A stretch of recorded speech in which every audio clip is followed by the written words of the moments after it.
Well, good morning all. Welcome to the Old Classic Car channel. Today I am back down in sunny Leominster because yes, there is another Brightwells auction coming up.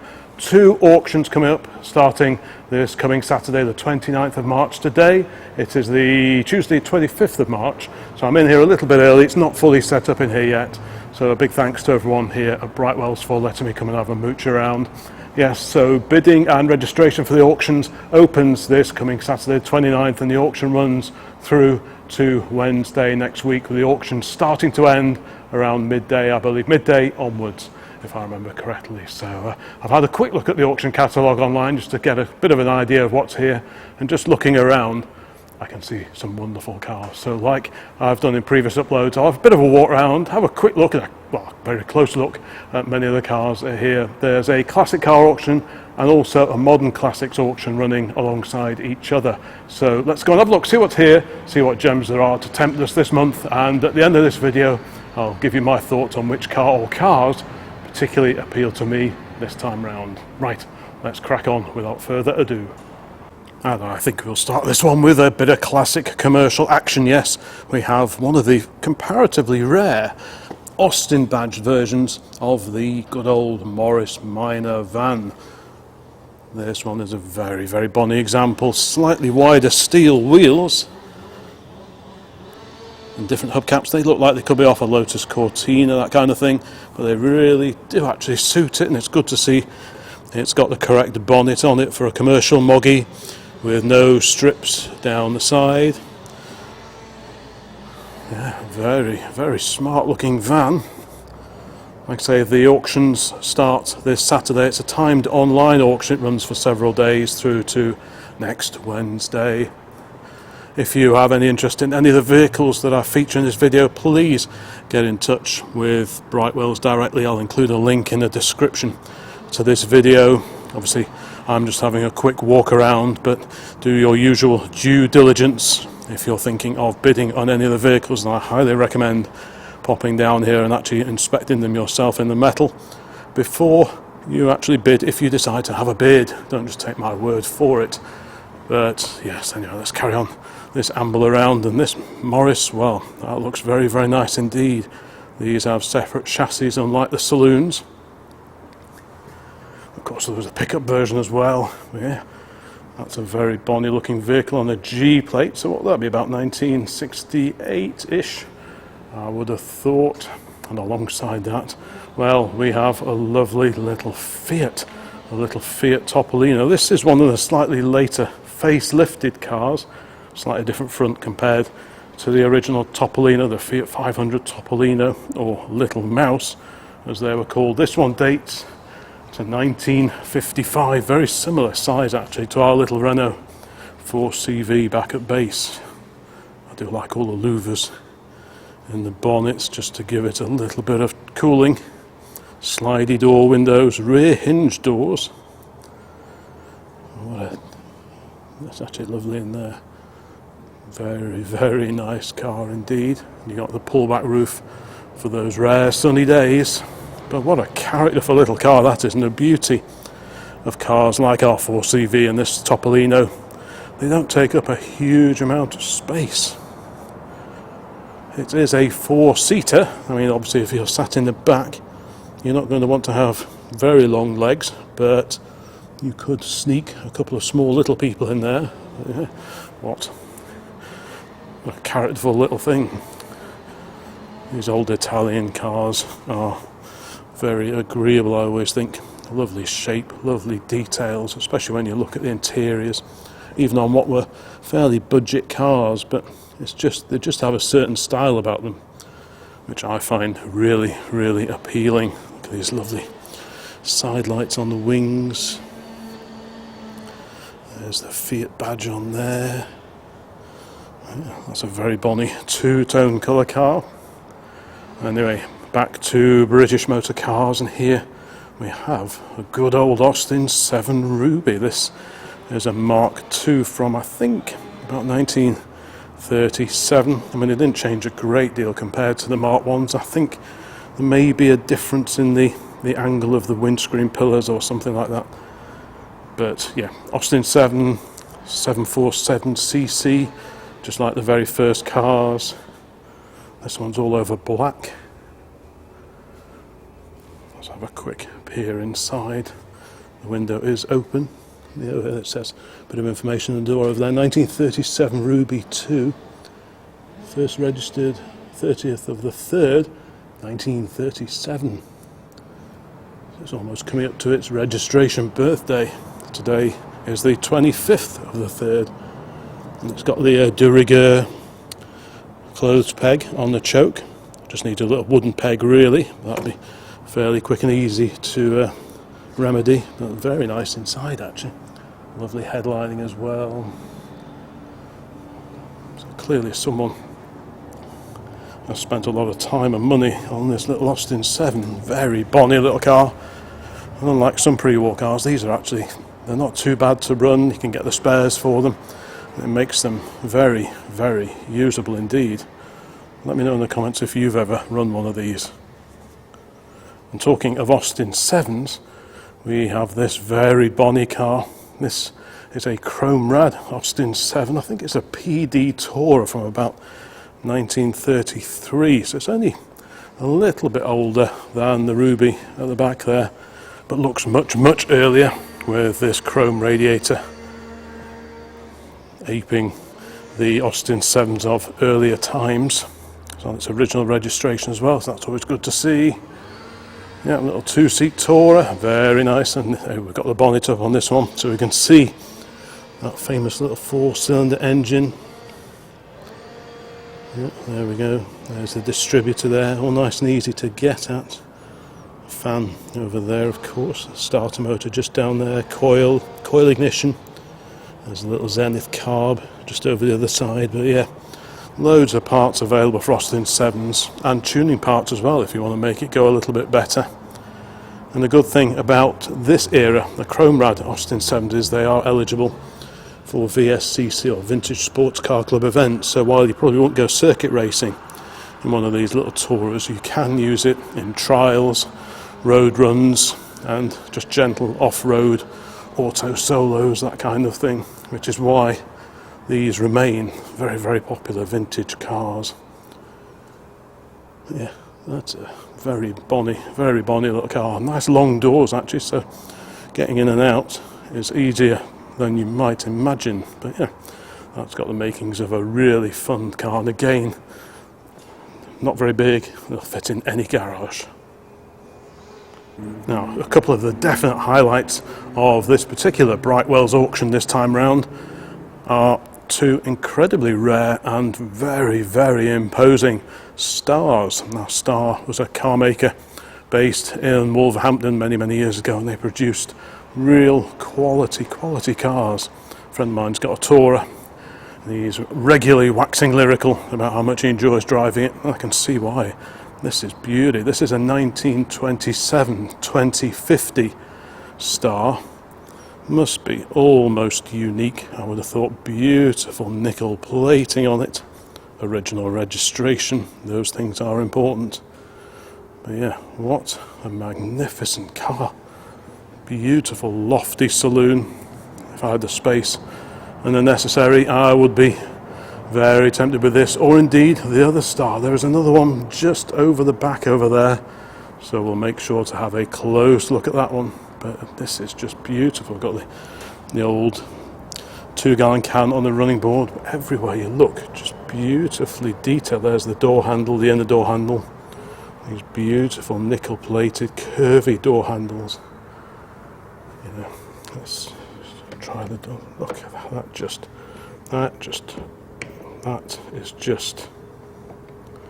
That's the acid test of any car of this age really. How well do the doors shut? I can tell you, this door, wow. In case you wonder, I'm not on commission, I'm not being paid to produce this video, I'm just here purely because I love looking at this kind of thing. So again, big thanks to the team at Brightwells for letting me come in and have a little look around and just feature the cars they've got coming up for sale. But yeah, the cost, what it would cost to have one of these cars restored now to this standard, well, it would be pretty eye-watering.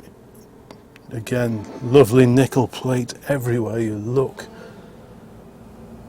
It smells fantastic in here as well. Lovely leather trim. But yeah, what beautifully well stocked dash as well. That, well, look at that. Apologies if I'm sounding sort of too gushing in my appreciation of this car, but everywhere I look I just keep seeing things that I really, really like. Yeah, what a treat. Just carefully put that to, but that is really... You can tell that this was a quality car when it was new, and the rest again, and the restoration. Wow. This is what sets cars like this apart from much younger cars. This is why I find myself, I keep coming back to older and older cars, much as I like cars of the 50s and the 60s and so on, but there is really little substitute for the quality of a car like this. Right, let's go and have a walk around the outside. We've seen the inside. I can't get over how well that shuts, but yeah, that must be almost unique, and it's got the gorgeous diver's helmet, rear lights as well. Very, the detail everywhere you look.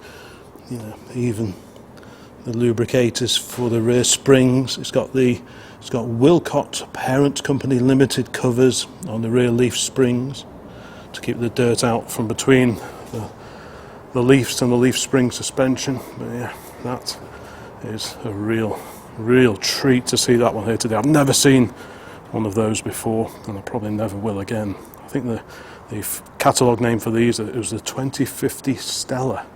Like I say, this one from 1927.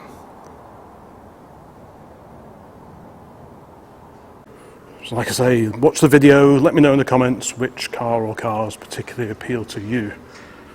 All the details, the estimates, that kind of thing are on the Brightwells website itself, so I highly recommend you go in there and have a quick look around. Now this looks like a Jaguar Mark II. It's technically, I think it's a 340, which was the later run-out models, I suppose, of the Jaguar Mark II, which have slightly slimmer bumpers, very similar to those on the S-Type. This one, I believe, started out life as a 3.4 and it's been upgraded to the 3.8. There we go, a 3.8 litre Jaguar Mark II. And yeah, very nice car indeed. This one, yeah, on an F plate, so that would be late 67 or 1968. 340 upgraded to 3.8. Like I say, all the estimates are on the website. Let's have a quick look in here. I did check beforehand to make sure it's okay to actually look inside some of these cars. Yeah, very nice in here. Yep, so you got manual overdrive, proper His Master's Voice radio as well. That's a nice detail. Yeah, very tasty indeed. That shuts well too. That passes the door shutting test. Right, there's the famous Jaguar Leaper AA and RAC badges on this example. Yeah. Beauty that is. I wonder what the estimate is on that. Right, let's carry on. There are many vehicles to check out, and another wonderful pre-war car. And again, this will be just great for VSCC events. This is a 1933 Riley Lynx. Again, on its original registration number, so that is very good indeed. That's good news. But yeah, beauty. So it's a four-seater, two-door, four-seat tourer, and like the Star, beautiful dashboard in it. So there's one of those dashboard panels in the local antique centre for sale just a couple of days ago, I noticed. And all the gear change and Handbrake mechanism down there, all beautifully engineered. That's another thing with pre-war cars, especially those made by, you know, companies that sold sort of in the upper middle part of the market. The detailing and the quality is really something beautiful. Right, there we go. So we've got a few controls in the centre of the steering wheel there. So you've got the choke control, you've got lamps, charging, the ignition, the advance and retard there. That's a very bonny car indeed.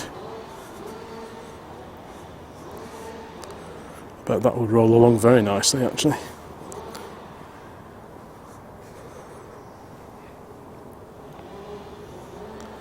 I could definitely be tempted by something like that one day. But look at this. Wow, this brings back memories of our 20s Dodge that we used to run until just a couple of years ago. We had that for 10 years. But this is older still. This is 1911, a 1911 Studebaker. So pre-Great War, pre-First World War car.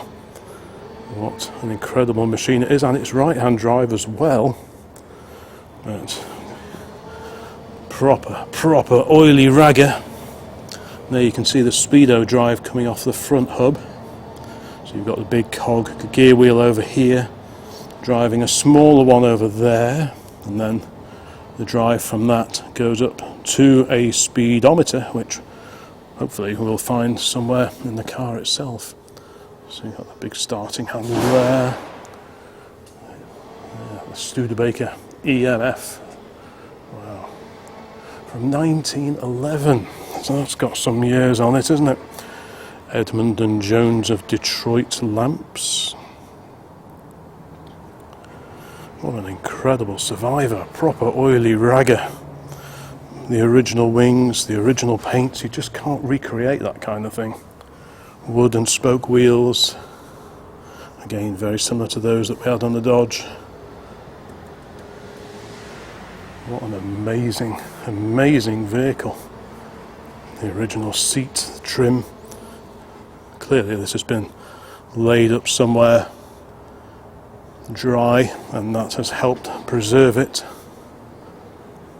What a fantastic thing to go out on a Sunday afternoon. This would just be wonderful. Look at the handle on there. I'll just give that a gentle twist. Wow, look at that. Yeah. Oh.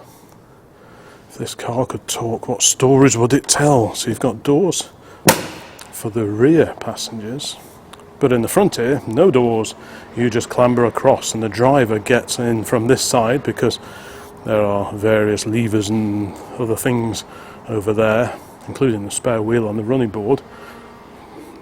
I love those handles. I've never seen anything like that before. And these beautiful mudguards with the swage running all the way through them, just flaring up nicely at the back. It's a nice little touch. Yeah, that's well, you'd certainly cause a stir taking this to a classic or vintage car rally. And the big single lamp on the back. Wow, so you've got black paint up there, the original blue paint here as well. What an amazing thing. Brakes on the back only. I think this is probably, if it's anything like our Dodge was, you've got big drums here. The foot brake operates, let's have a look down here. Right, so it's probably the foot brake operates the linings, the brake linings here, and they, as soon as you press the pedal, they contract to slow the car down. And the handbrake, or the emergency brake as they were called, that will operate a separate set of linings, brake shoes, inside the drum itself. So you've got both sets of brakes, hand and foot brake, here, this end. There are no brakes on the front. And you might think, oh, that sounds scary, that sounds a bit sketchy, but to be honest, we had this exactly the same setup on the Dodge, and because you're not racing along super fast, it doesn't really matter. And you get so much engine braking when you back off. As soon as you lift your foot off the throttle, you get so much engine braking that half your retardation comes from that. And then you just add to it with the brakes. So it's all pretty simple, and it works better than you probably think. Got a hand operated hooter here. That's nice. Yeah, it's just incredible time warp job, this one. There is the speedometer, the Warner auto meter. So that's the gauge that takes the drive from the front wheels, or front wheel rather. Yeah. What a thing.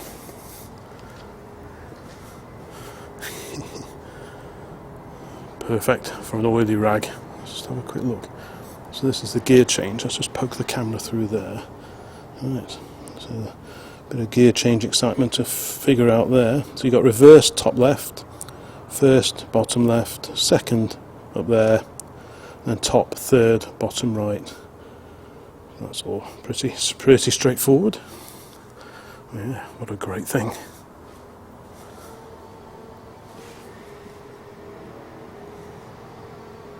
Of course, you may prefer buying something a little later.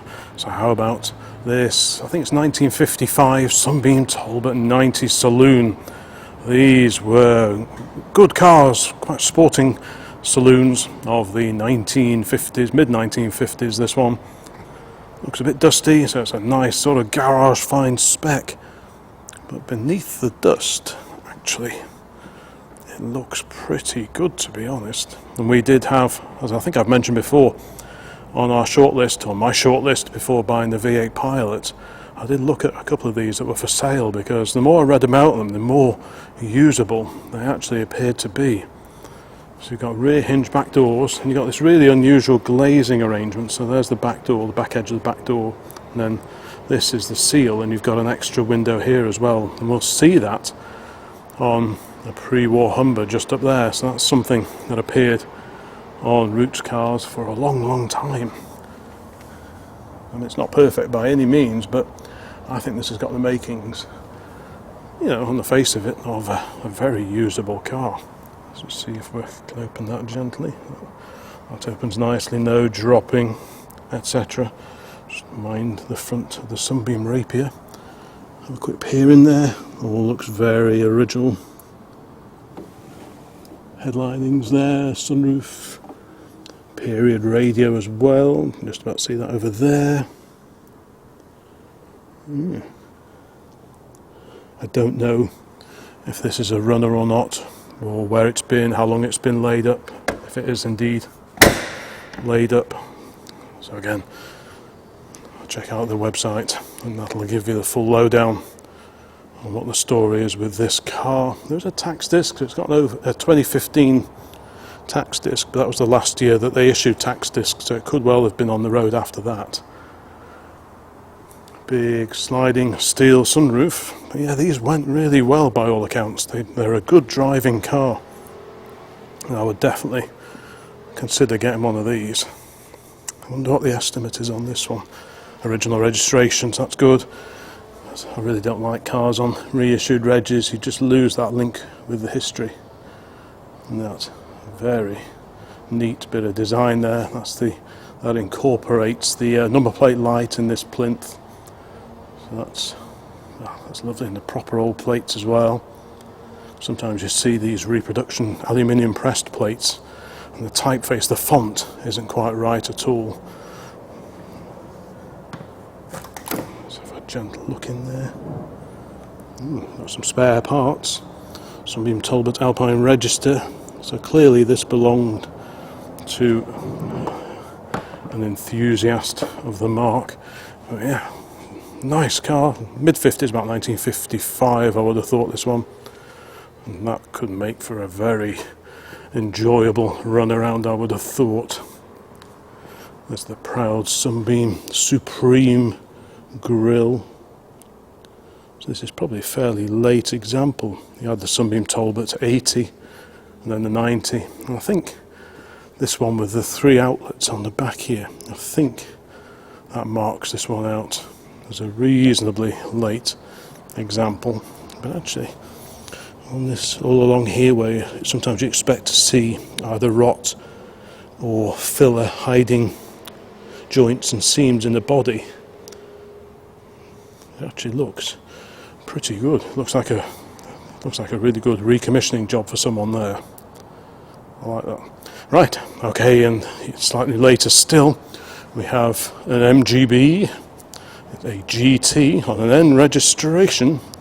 But this is a GT with a difference, because under that shiny bonnet with the extra bonnet louvers sits a V8 engine. Yes, this is an MGB GT V8.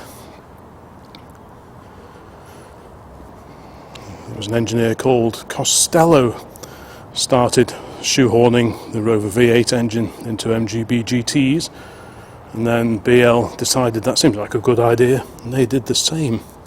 Some of the cars you see for sale now are Costello cars, but there aren't too many of those around. Most of them are factory cars, and there are also some around which have been converted in later years. This one looks very, very nice indeed. Like I say, all the details will be on their website. But if you're after a saloon, well, maybe how about one of these, the old Austin Morris 1800, the old Land Crab. This one on the J. I think this will be, is that a Mark II, or is it still a Mark I? Not quite sure. Let's have a look at the back lights. I think by now it'll have the vertical rear lights, yes. The very early 1800s have sort of horizontal lights that go across here. But these are little, there you go, 1800 Mark II. That answers my question. Looks quite sporty in that two-tone paint job. Huge inside, very spacious cars. This is another design by Alec Isigonis, he of the post-war Morris Minor, the Mini, of course. So you've got a transverse engine in here, B series, a good old BMC B series engine. And this one looks pretty good to me. Yeah, very bonny. Let's have a quick peer inside. I think the door is open. Yeah, a friend of mine's dad had one of these back in the 1970s. He had an 1800S, which was the twin carb version, so quite spacious. All fairly simple. Everything you need laid out in a fairly simple manner. No excess sort of ornamentation. Yeah, looks to be nice, and like I say, so spacious. So if you need to carry quite a large group of people, maybe to classic car shows or something, you could do a lot worse than one of these, to be honest. And that closes beautifully too, so that passes the test. Yeah, that's neat. I like that. I like the colour. You don't see many in that colour scheme.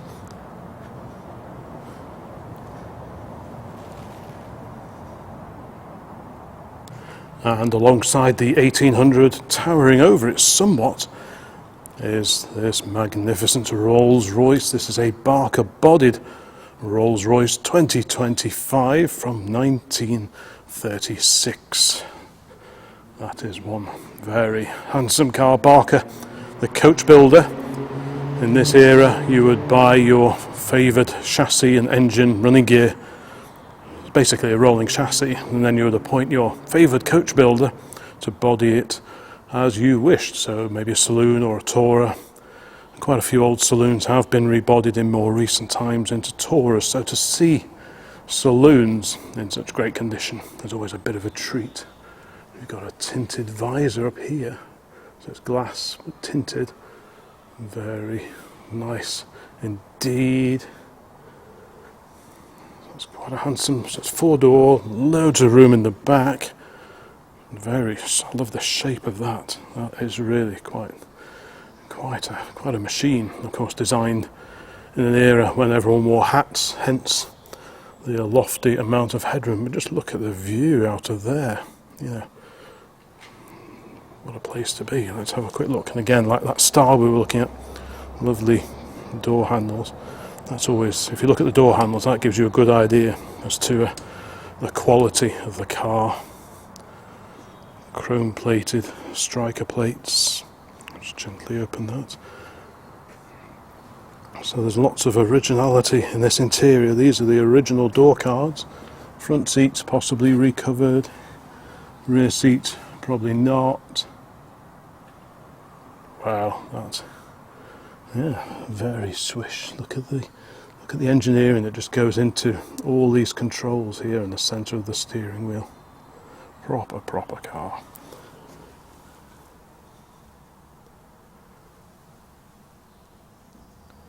These are just totally cars from another time in terms of detail and quality. There you go, there's the gear lever there. You just have to watch it doesn't go up your trouser leg as you clamber on board. You've got to, I can just peer the camera in there. We've got a nice old chrome fire extinguisher there. Probably, let's just try and get that out of there. So see how it's got the cutout in the seat squab to give clearance to the gear shift over there. Yes, look at that. You've got little mirrors just set in to the rear corners over there, and the rope pulls so you can clamber out with dignity and decorum. Yeah. Huge sunroof. So you can just imagine going out on a lovely summer's day for a picnic somewhere perhaps. Whew. Beautiful car. When I started out getting interested in old cars back in the 1980s, pre-war cars weren't entirely on my radar. I liked them, but it was all about 60s cars, that kind of thing, when I was sort of piecing together my first Spitfire and running the Austin A40 after I passed my test in it in the late 80s. But over time, my interest sort of gradually crept further and further back the more I was exposed to earlier cars. I think that's probably quite a familiar tale, to be honest. And these are just incredible. Look at the shutters there on the radiator. So those shutters are adjustable, so you can alter the running temperature of the engine just by opening and closing from the driver's seat those shutters. Incredible. Huge Lucas King of the Road lamps. Big no-tech lamp in the middle. I'm sure that's no-tech. Probably say somewhere. A couple of hooters down there. Rolls Royce over the starter handle tube. Old RAC badge as well, and the Automobile Association. So if you're not watching in the UK, you might think, well, what's the AA? The AA is the Automobile Association, the breakdown recovery service, and this is their main rival, then and now, the Royal Automobile Club. Right, that is a stunner from 1936. Okay, and alongside the Rolls-Royce we have a Morris Minor Traveller. It's quite a late one on a J plate. It must be one of, well, not quite one of the last, but not far off. New woodwork, it would appear. I think most surviving Morris Minor Travellers in good condition now have had their wood replaced, because it is structural on these. Some cars the wood is just for effect nailed on, but this is structural. Some of the roof, I think the roof panel is aluminium, and these side panels here I think are also aluminium. The wings are steel, as is the rest of it, of course. Monocoque construction, unlike the where's that little van come? Just the van over in the corner. Like I say, that they have separate chassis, these do not. So you always have a good poke around these underneath the sills, the floors, the cross member. There's a cross member under the front, so you always have a good look around there. It goes across the front under the radiator. The jacking point here, that goes across, and there's a member that goes all the way across to the other side under the floor. So those are kind of the places you check. Pop the bonnet up, have a look down inside here. Those are always worth checking out on any Morris Minor that you're thinking of buying. Next to that, MGB Roadster. Bit of info on the screen, so let's go and have a quick look at that. This has got the American spec extra marker lamps on it. We had those on a federal spec left-hand drive MGB just a few years ago. Bit of info here, 1976. So it's got the V5C, old MOTs, invoices, handbook, blah blah blah. Yeah. Estimate 9 to 11. And there we go.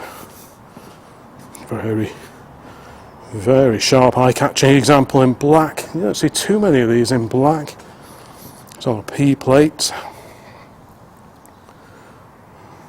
The hood. Yeah.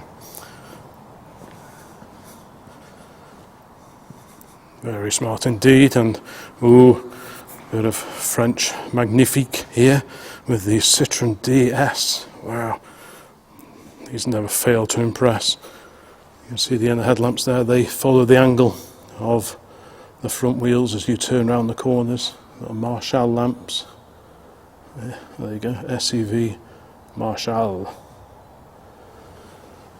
Amazing cars, the DS or DS, the Goddess.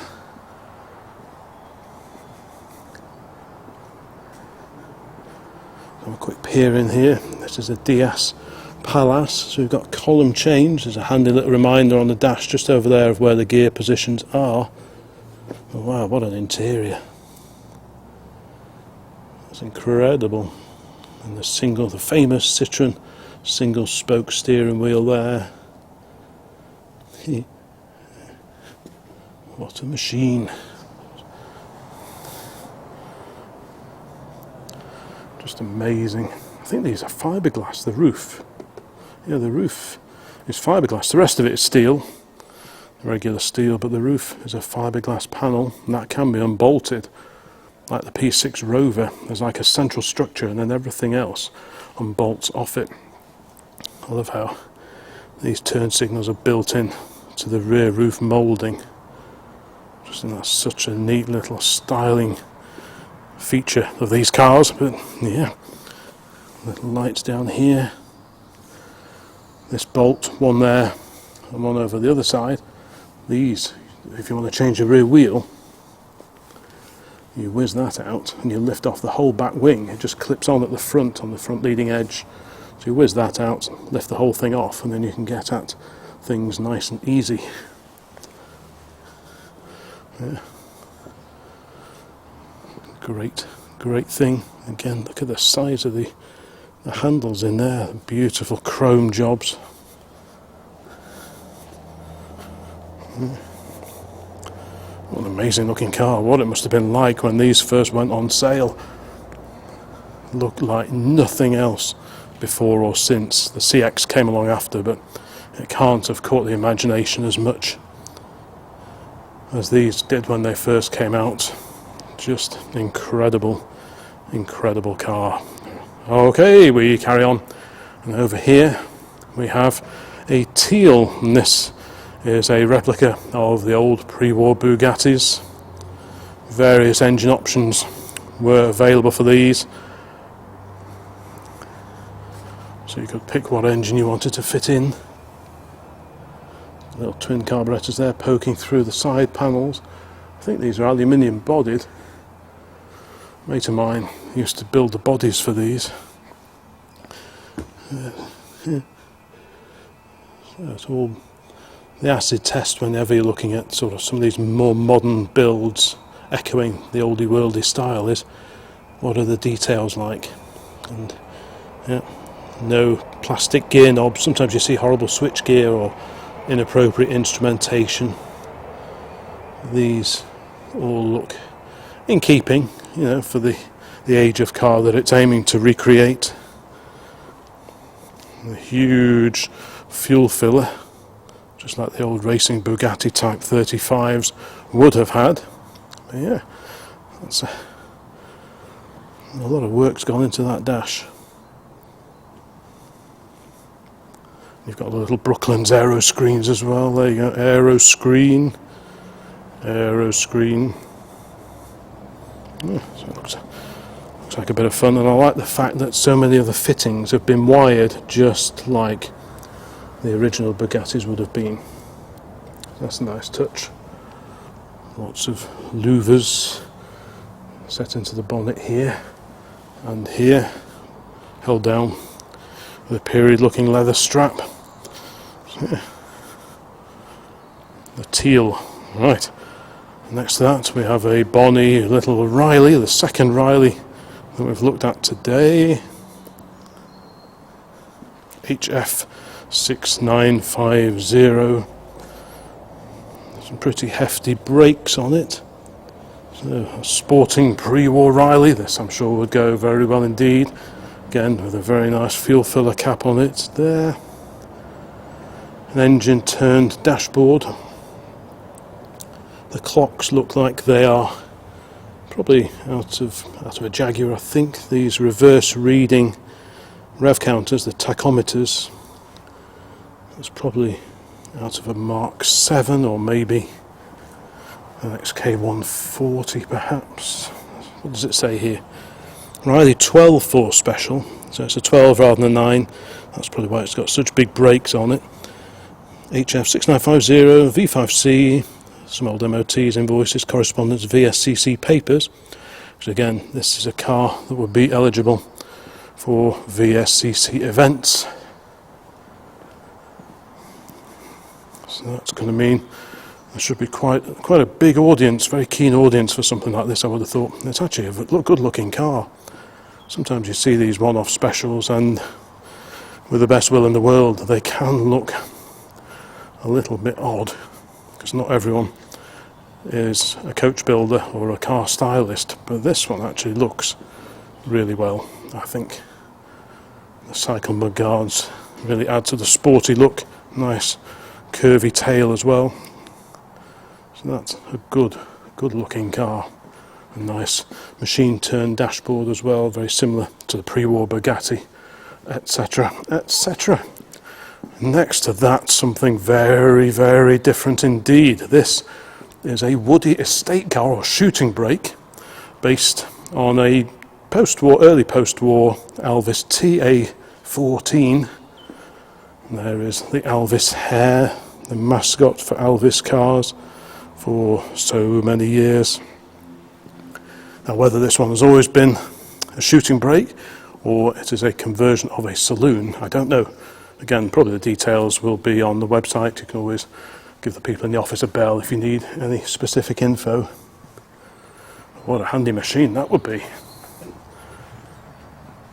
All structural wood on the back of there, just like it would be on the Morris Traveller we were looking at down there, but this is a little bit earlier. Like I say, this one I think is 1948.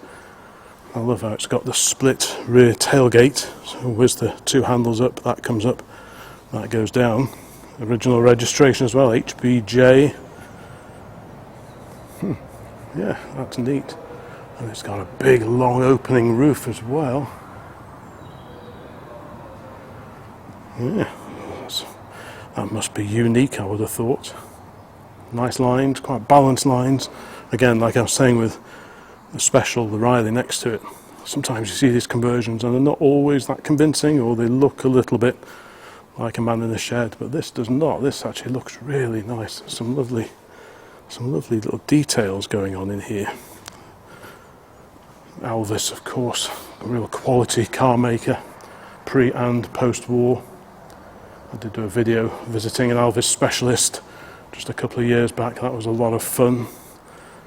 Let's have a quick peer in here. Is it open? Yes. And that, again, especially on a coach-built car like this, no drop in the hinges.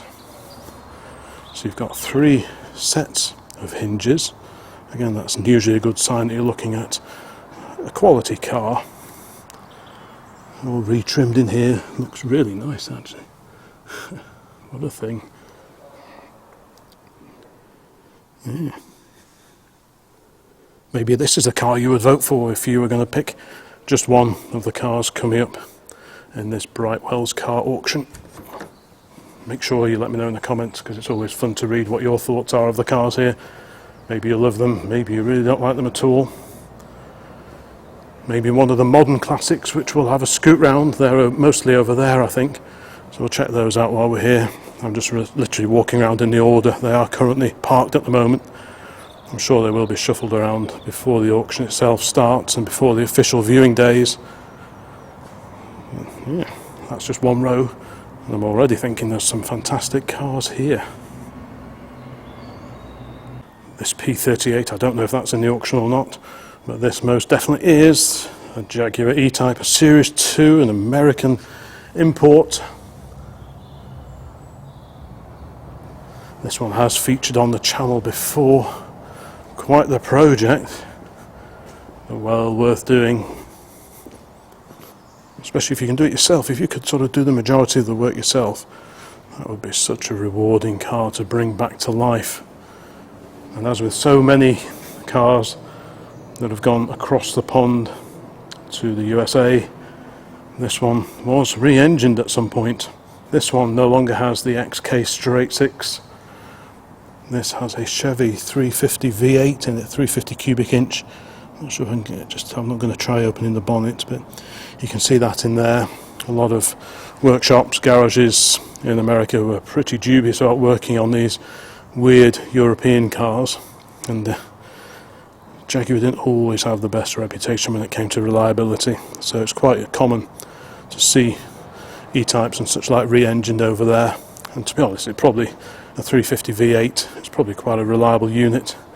Get all the parts. Everyone in America understands those cars. It was registered in 1969, this particular car, left-hand drive. Some people might think, oh, we could put an EV, put an electric motor conversion in there, but I think this car has suffered enough without that happening to it. So it'd be nice to see it back with proper XK engine under the bonnet. Yeah. Maybe you fancy taking that on. I wonder what that will go for. Like I say, the auction, it's a timed online auction, so you get a chance to bid, you get a chance to view and bid online from the comfort of your living room, if you so desire.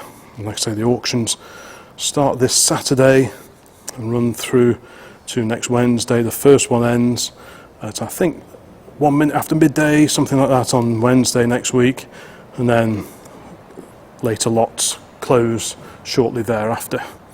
Okay, well, next to the E-Type we have a Land Rover, of course. So what's this? A Series, I think it's a 2A, going off the curvy panel on the front, the Series 2, which looks almost identical. Has a flatter panel down there, I think. Yeah. Looks like, I think it's been brush painted, this one.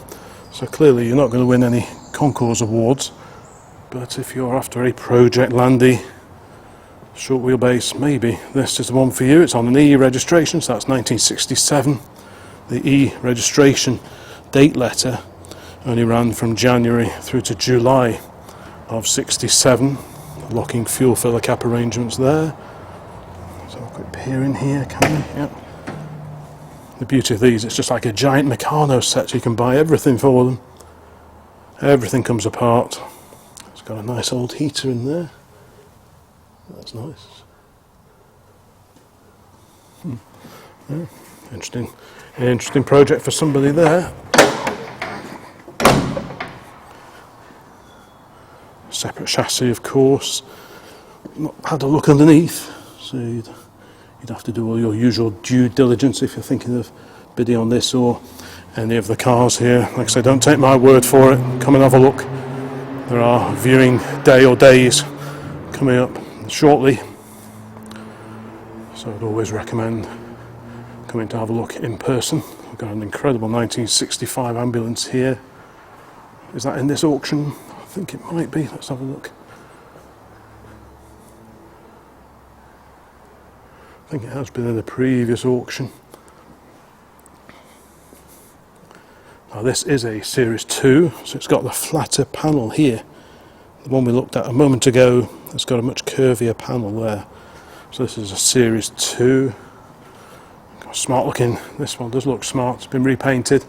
Nice new canvas on the tilt at the back, covering the load bay in the back. They've got the side abreast seating. Yeah, it's a really smart little job, that is. YKG 701, so presumably the original reg. Chassis on these, all important. This one looks as if it's in good order. It's had some repairs, as you'd expect. From what I can see through there, looks good. Right. I think I'll amble down this row now. We've got a Subaru, an Impreza. Guessing this will be part of the Modern Classics sale. There are one or two vehicles in here which are actually set to go in later sales, but I think the majority are going either in the classic car auction or the Modern Classics auctions, which are both starting on Saturday at lunchtime. And next up we have a Humber, the good old Humber Sceptre.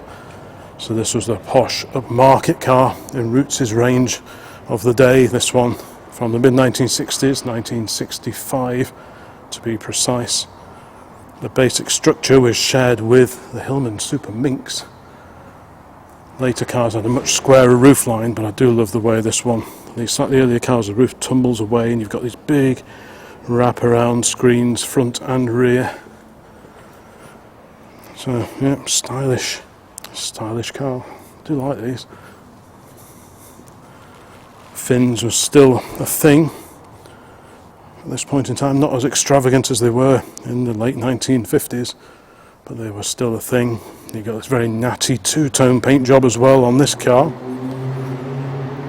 Something noisy driving past, I don't know what that is. Let's have a quick look in here, because these are quite a sporting car. Look at the amazing dash, so well equipped. I love how the main two gauges are in those hooded cowls, and then you've got the centre bank of gauges there. Got a modern JVC stereo down there. Yeah, manual floor shifter. Nice.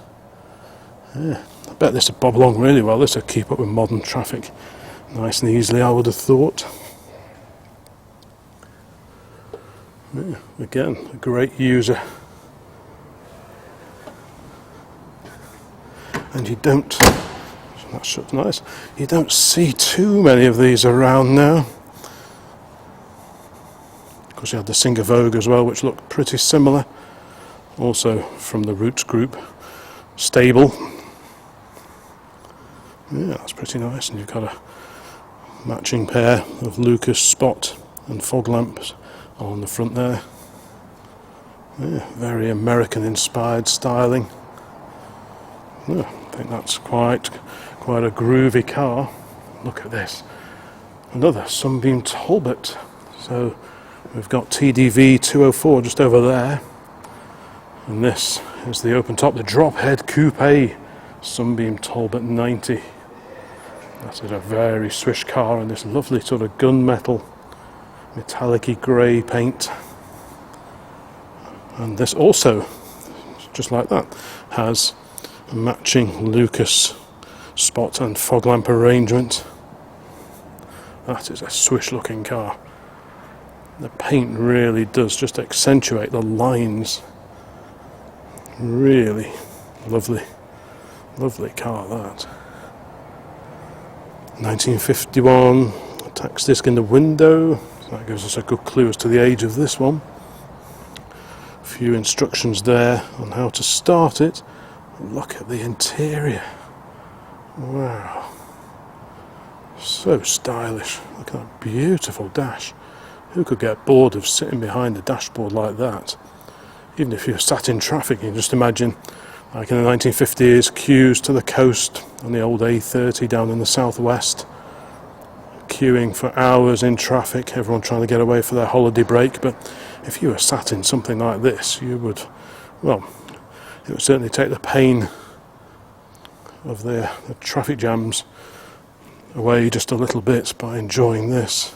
But yeah, that is a handsome car. Quite a lot of room in the back as well, actually. So let's have a closer look at that dash panel.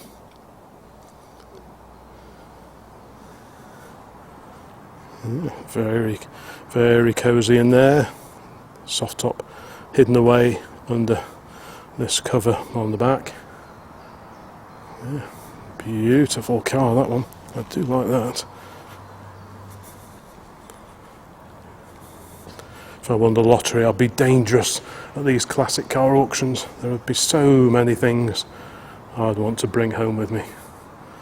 So it's a good job I don't enter the lottery, I think. But yeah, this is definitely one of my favourites so far. Right, over here we have an XJS, the Jaguar XJS. These were introduced in 1975, initially with V12 engine only. The six-cylinder cars came along somewhat later. This is a V12. So this has got the 5.3 litre all aluminium single camper bank V12 engine. Real wafter, real comfy wafter.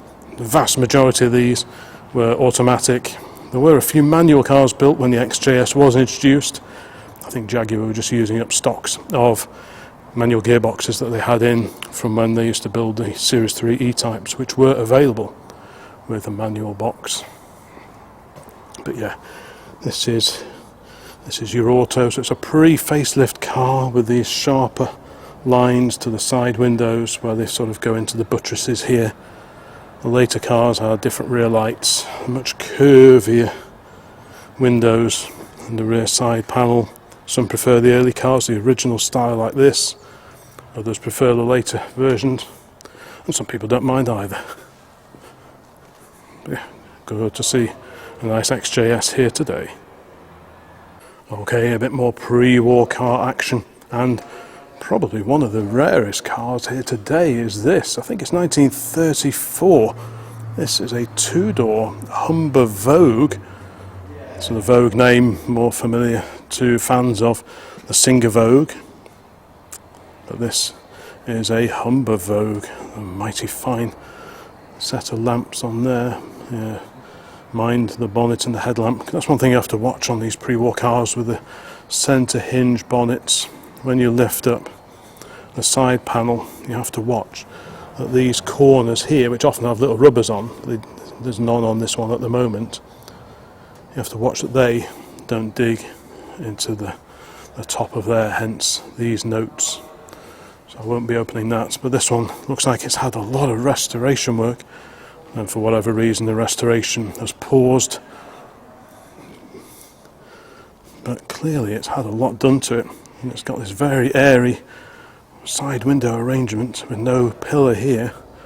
So just like on that Sunbeam Talbot saloon, I was saying about how there's no fixed sort of panel between the door window and the rear side windows. It's the same on this. So you've got rear hinge doors, 3 hinges, quite long doors, and full open-sided pillarless design.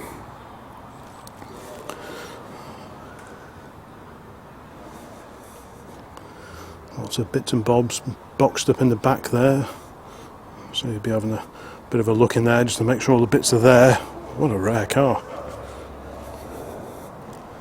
It's got a separate boot as well, because not all pre-war cars have a separate boot. Sometimes you have to put up with a rack and a box on the back. But this has. I'm not sure if this is... No, we won't try that. But you can see a lot of this has been reskinned. You can see that was the way that a lot of panel work was fitted back in the 1930s. Tacked on to the ash frame beneath. That's how it was done. Yeah. Let's just stand back. Yeah, I like the shape of that a lot. And these great little quarter bumpers here as well, they just add to it. Yeah. The old Brooklands, Bluemells, the Bluemells Brooklands rather, steering wheel. So Bluemells is the manufacturer. They also make some of my favourite number plates, but they also made these gorgeous looking steering wheels as well. This one's been refurbished, as has so much of the car. These seats look like they've been retrimmed at some point in the past as well. So plenty to do, but plenty already done, including, it would appear, a fair bit of the bodywork.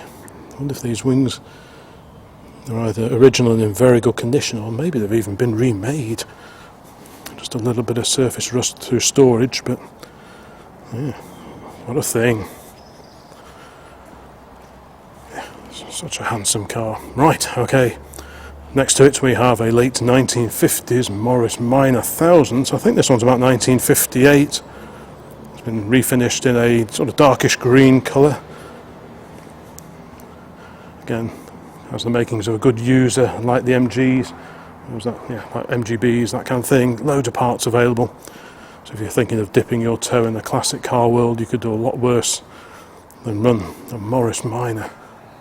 I've noticed at shows, because we get to a lot of shows in a typical year, you don't see quite as many of these. They're not as ubiquitous as they once were, Morris Minors.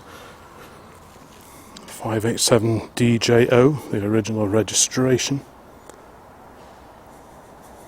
Pretty hefty tow bar on there, so that'd be handy if you wanted to buy the little old caravan that I spotted outside, and we'll be having a look at that very, very soon indeed. Yeah, nice little moggy. And here we have a TR4. There's another one there, but we'll be having a closer look at that one a little later. Beautiful bright red TR4 with the Surrey top. So the lift out roof panel there.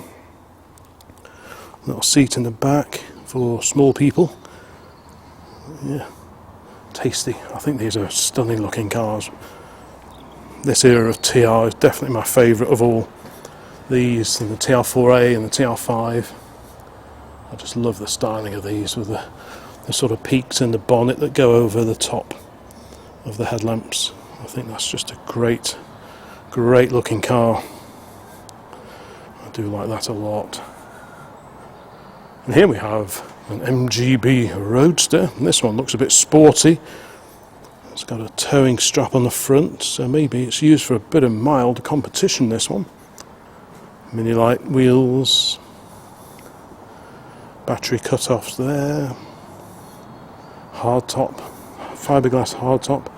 All the the factory hardtops were fiberglass. It's got a little vent in the roof, just like the Works MGBs and the Austin Healey's in the day. This is a 64 car, going off the registration there, 1964 B-Reg. And it's got the early pull door handles as well, so that disappeared on the later cars. Pretty hefty roll cage here. Yeah, definitely been used for a bit of competition work. Nice bucket seats as well, so that looks like a bit of a giggle. I wonder what the mechanical spec is with that one. So we thread our way between a Sunbeam Rapier and the lovely little Sunbeam over here, the Sunbeam Supreme. And this, oh, it's a convertible. I hadn't spotted that. It's a convertible version of the Sunbeam Rapier. So the Rapier was the posh version, I suppose, of the Hillman Minx, a minx in a frock. And great looking cars, I think. Yeah, you got these original peaks over the headlights as standard.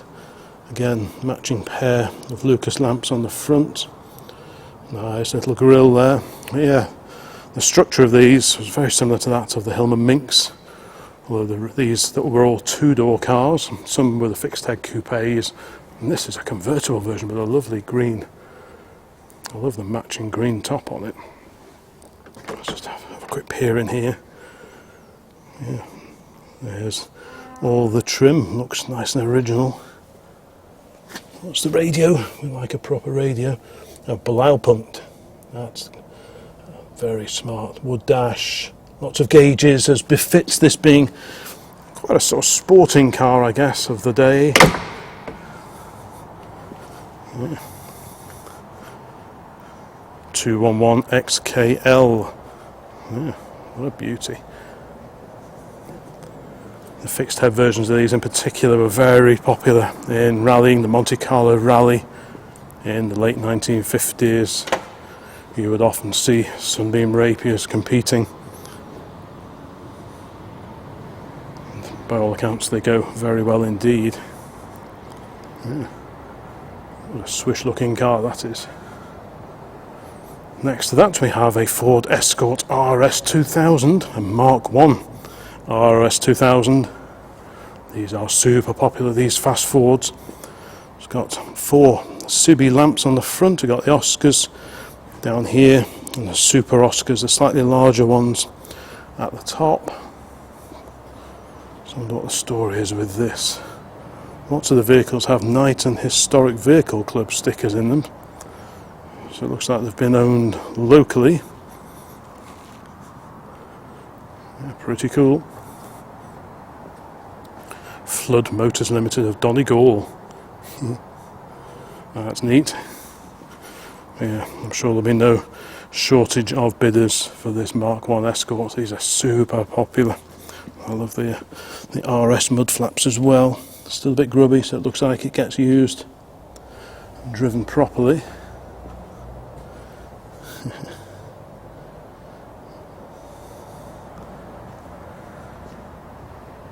Still plenty of cars to go over there. So thank you for checking out this particular upload. I'll include links to some similar videos at the end of this one if you like your classic cars as much as I do. Right, we'll carry on down here, but not before I change batteries. Right here, next we find ourselves looking at a bright red Porsche 924. Yep. Good looking car. This is on a C plate. I'm guessing that would make this one about 1985. Yeah, good entry level Porsche there.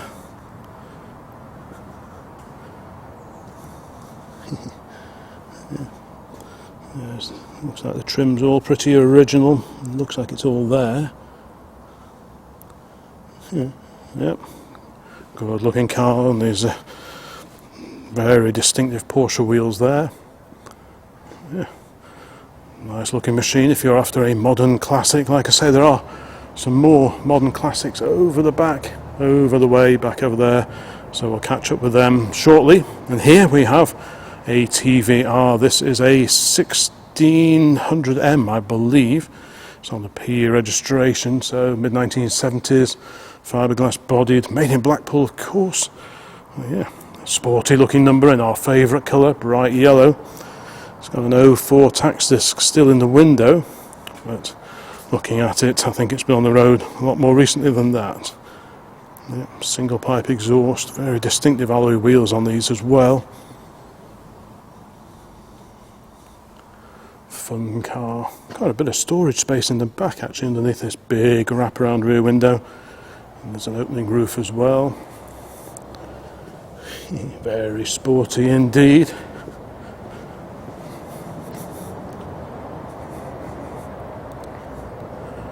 And on the end here, ooh, a bit more vintage goodness here.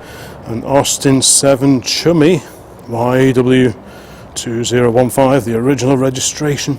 And the original plates with a separate cast aluminium letters. And that's really, really neat.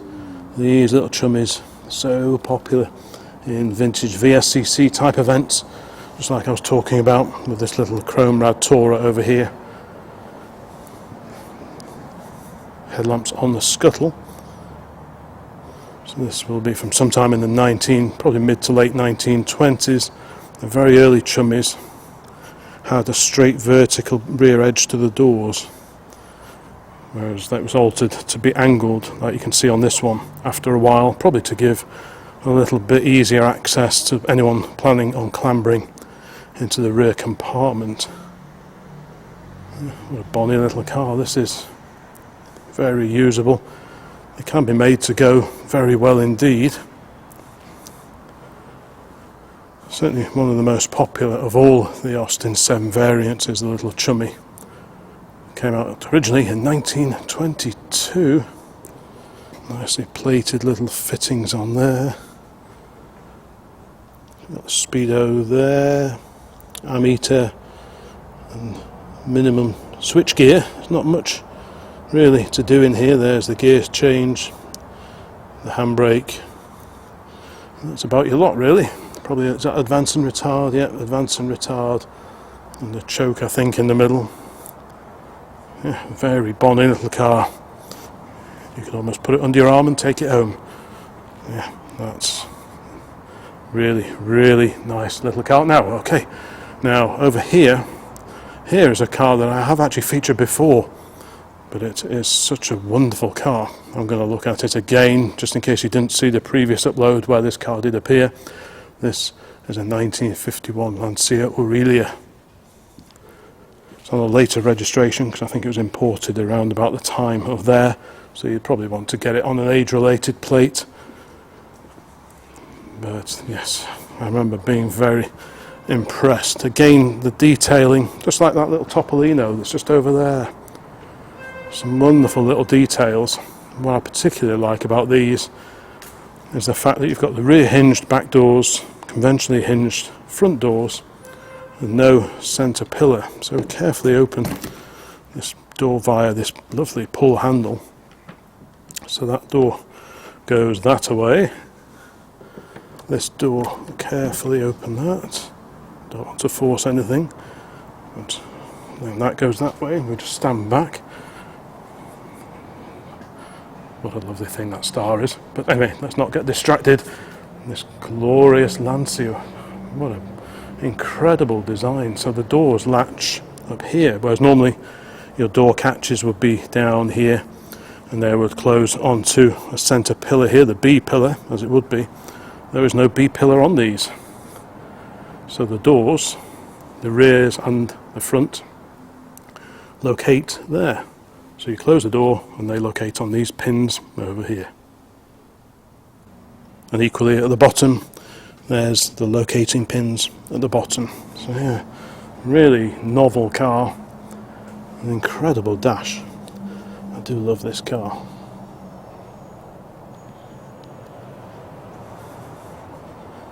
Just wonderful.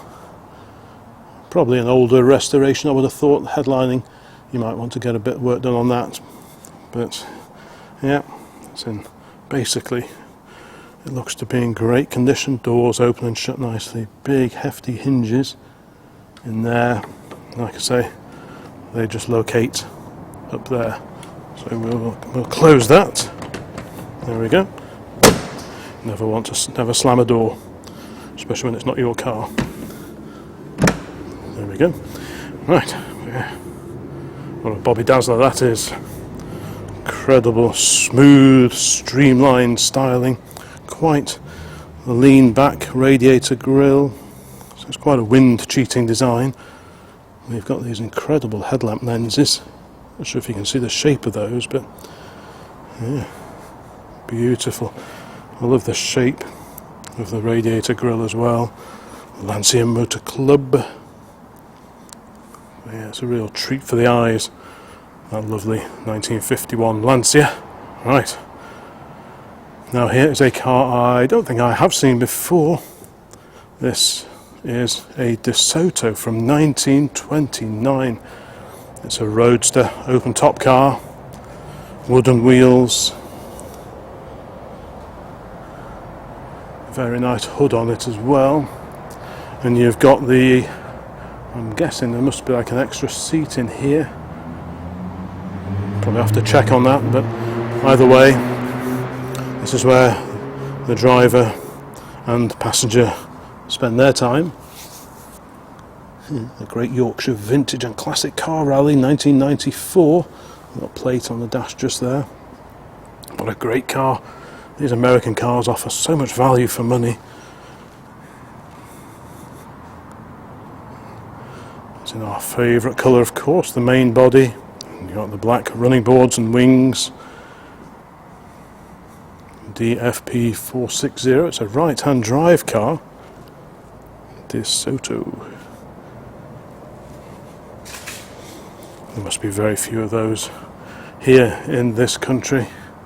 The Pre-50 American Auto Club, that's still going. That's a handy organisation to join if you buy any car, American car of this kind of era. Look at the wood framing there on the soft top. What a machine. And the Bronte Run, Hollybank School, Mirfield, 1994. Wow, what a thing. Huge lamps on the front, protected by these covers that have been made especially for it. But yeah, what a great alternative to perhaps a Ford Model A. I love how these little wind deflectors have got beveled edges on. I'm not sure if you can see that, but yeah, beveled edge glass. Really, really nice detailing. Yeah, lovely late vintage car from 1929. Like I say, there will be the main viewing day or days coming up before very long. So I really recommend, if you fancy something here, come and have a look. Right, next to that, it is Bentley. We have a Bentley, I think this is an S2.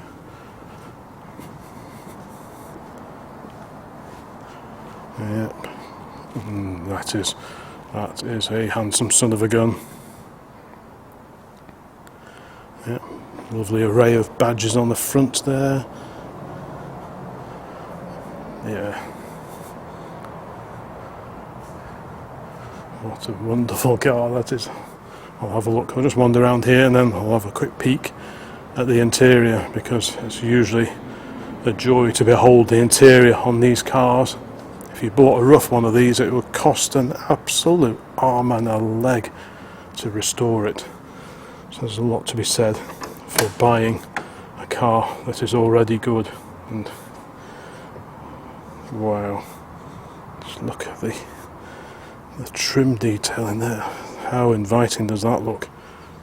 I just know if I sat in there I probably wouldn't want to get out again. I'd have to be forced out. God. This is definitely the way to arrive wherever you go. Magnificent interior. You've got the column change for the automatic gearbox in these. 120 mph speedo, the reverse direction speedo, which is nice. Yeah. Oh, the smell in here is just lovely. Look at the quality of the dashboard there, the veneers. That is a very special place to be. Look at the sides, look how heavy everything is. The chassis, the door hinges, it's all really hefty and properly built. I like how that has a little felt pad on it, just so that it goes on there. It doesn't bang or scratch the paint or anything like that. Yeah. Lovely. I'm not going to force it or slam it. Have a quick peer in the back. Again, beautifully appointed. You've got little footrests, drop down tables here. It won't force anything, but yeah. What a place to be. That's got to be one of the nicest interiors here today, I would suggest. But there is some pretty stern competition. Right, let's carry on up here. And what looks to be another Bugatti replica.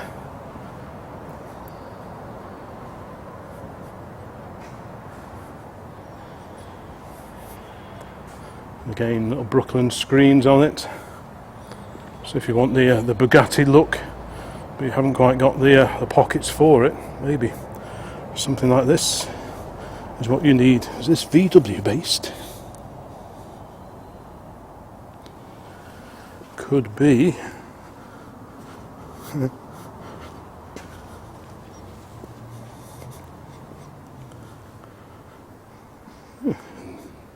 Neat little car, and next to that we have a rubber bumper MGB GT in Brooklyn's green, I believe.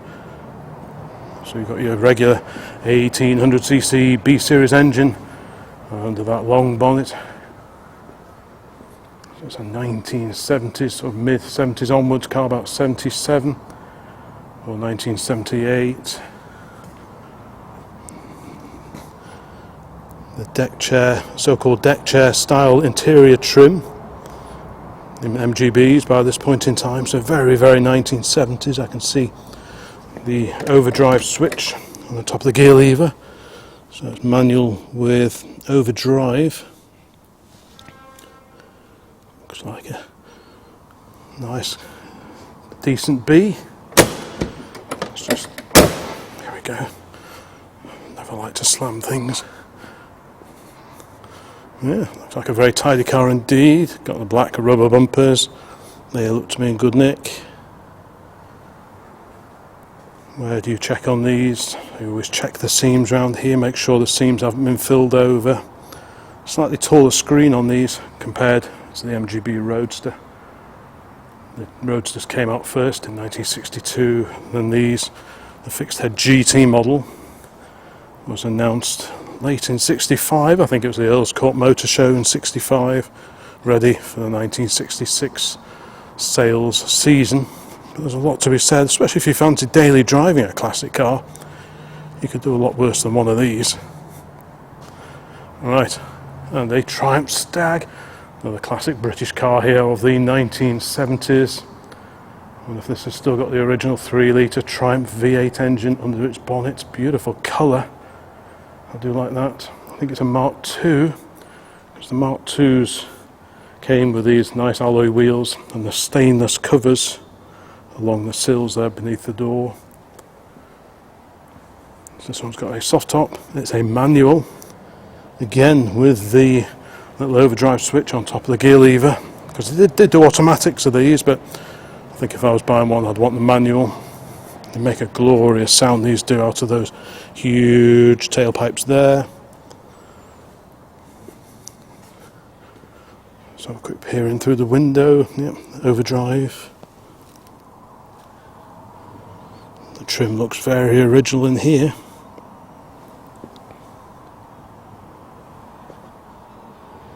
A Triumph Stag. Really good looking cars, I think these are. Especially if you can find a hardtop, pop a hardtop on it. And they just look the bee's knees, I think.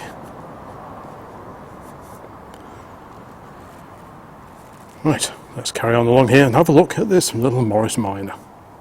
This little Moggy Minor dates to 1966. It's a convertible. Of course, convertibles were sold and offered by the factory for many years throughout Morris Minor production. Lots have been converted as well from saloons. So a quick peer in here. See this little bracing piece here, this was something that the factory fitted to just restore some of the strength from losing the roof. I think they have different door catches as well. Yeah, a bonny little car, bit of wind in the hair, motoring. And as I've said before, so easy to keep these running really. Buy a decent one to begin with, drown it in wax oil or any other rust proofing treatment of your choice. And off you go, and you'll have a lot of fun. Economical little cars, probably a 1098cc this one, wouldn't it be, by 1966. So the good old little A-series engine, inline, so running fore and aft, as opposed to transverse in the Mini and the 1100. So dead easy to work on. Just buy a nice solid one, keep it that way, and you can't really go too far wrong, to be honest. But yeah, great little cars. Introduced in 1948, it was quite an advanced car when these came out, with rack and pinion steering and torsion bar suspension. Originally they had the little side valve 4-cylinder engine out of the Morris 8 Series E. That was the MM model, and then in the early 50s the Series 2 came out, and that debuted the little A Series overhead valve engine in the Morris Minor. Yeah, it's a bonny little car, that one. Right.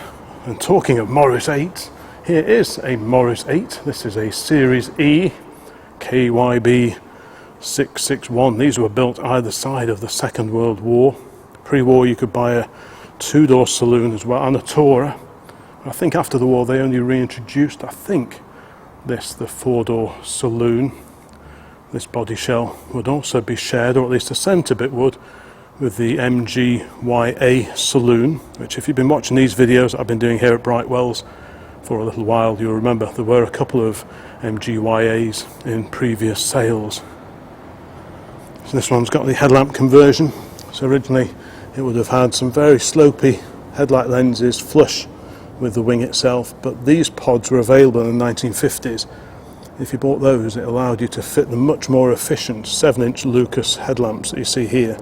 These lamps fitted to Morris Minors, Minis, so many cars for so many years. They certainly do improve the performance of the lighting.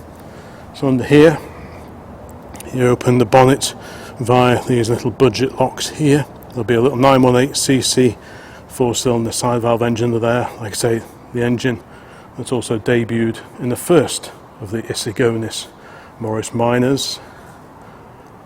Yeah, nice car, very original looking leather interior. We'll have a peek in there in a moment. Yep, so a 4-door saloon. It's got a useful sized boot as well. So enclosed boots by this point in time were becoming a thing. Like I say, earlier cars, often the back would just go straight down, then you'd have a rack for your luggage on the back. But this has got an integral covered boot.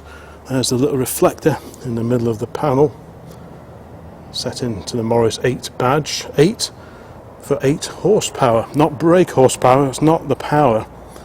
Horsepower rating was something dreamt up many years before this car was made. and was used as a basis for taxation purposes. It's based on the diameter of the cylinder bore of the engine. Yeah, original door trims there, so it's been repainted at some point in time, so it's nice and shiny still. The interior looks original headlining, still got plenty of life left in that. Nice original seats, it all smells proper. There is a little Bakelite dashboard, quite well equipped. The little handle in the middle there winds out the windscreen for a bit of added air conditioning action. Yep, so this winds out, so you just pop the wipers below the bottom of the screen, and then that'll wind out to about there, I would have thought, and then you can wind it back again. Nice Bakelite fittings around the windows as well, very similar to those on our little sit-up and beg Ford Anglia that we had just a little while ago. This one's done lots of road runs, it would appear. Been to the Midland Automobile Club, the Shamrock Vintage Challenge, Emerald Isle Classic. So it looks like it spent a bit of time over the water. This particular example is well travelled, and that's usually a good sign that the car has seen a lot of use and gets used on road runs, because oftentimes a lot of these old cars don't get a great deal of use, and they don't always benefit from that. So if you see a car that's seen lots of regular use using road runs, that kind of thing, it does give you a bit more confidence that they are ready to go. Yeah, very bonny little car indeed. And next we have a somewhat later British classic, TR7 convertible on a V registration. So what's that, about 79? The early cars were all fixed head coupes, originally made at the Speak factory over on the Wirral, but after a little while production of all the TR7s was brought back down to Canley. This is a TR7. It's got the later backlights on it, which reminds me a bit, they look like they may be evolved from the Rover SD1. I think there was the Grinnell, they were over in it, sort of Chesterway I think, and they used to do V8 conversions, and they had the bigger backlights as well. So it says V8, so we're looking at a TR7 V8. So imagine this goes on quite well. We'll have a great soundtrack, manual gearbox, 5-speed box as well. So that makes it a very usable car, I would imagine. It's got harnesses in it as well. It's got a quick release bonnet as well, held on with bonnet pins, so maybe it gets used for a bit of sort of club, club runs out, that kind of thing. Yeah, so TR7, not a bad looking car really, I don't think, very, very 1970s. And with that V8 engine sounding wonderful under the bonnet, there's a lot to be said for it, I think. These cars couldn't be more different really, something for everyone. And now we have a very special TR4. And yes, before you ask, that is its actual registration number. That is not just a show plate. That TR4 is the registration number that comes with this car. Wow. How incredible is that? How lucky to be able to get hold of that number plate and fit it to the car itself, the Triumph TR4. Wow, never seen this one before anywhere, and to see it with that plate on it, well, that's really quite a thing. Certainly makes it a very interesting car, even more interesting than it was already. This one's got a soft top on it, so you've got the full open top motoring experience with this one. And this one here, as I said before, has the Surrey hard top. So it's a hard top but in two pieces, so you can leave this back piece here and just lift out the centre panel there over the driver and passenger. So it gives you best of both worlds really, but if you want the full soft top experience, then only a soft top will do. This looks like it could even be the original soft top. Looking at the old lift the dot fasteners there. Nice looking car. With that registration number and these lovely proper old plates as well. I like the fact that they're not modern plates, they've got some age to them. So that's really pretty groovy. I'm sure that will do very, very well indeed. And it's got a tow bar, so again, you could tow the lovely little caravan which is outside, and which I will look at once I have finished inside the building here. Next to that, another little classic British sports car, the MG Midget, of course. Very bonny little machine, 1275cc A-series engine, a lot of fun to drive. The Craven Old Wheels Society, so that looks like it's lived fairly local to here. Very dark blue, this one. I do like the little chrome quarter bumpers on this era of midgets before they went to the rubber bumpers. Looks like a fun little car. Manual gearbox, as I think they all were. I don't think they ever did an auto. So this can trace its lineage back all the way to the Sprite Mark 1, the little Austin Healey Sprite Mark 1. This one's on a J, so it's at about 1970 or close to that date. Yeah, very, very nice indeed. And here, oof, somewhat different to the little midget. There's this, the Rolls-Royce Silver Spirit, I believe. Don't think it's a Wraith. It's on an E-reg, so about 1986. Any more info in the window? Bit of info there, 1987 registered this one. A lot of car. Very sumptuous inside. Magnificent interior. Lovely blue.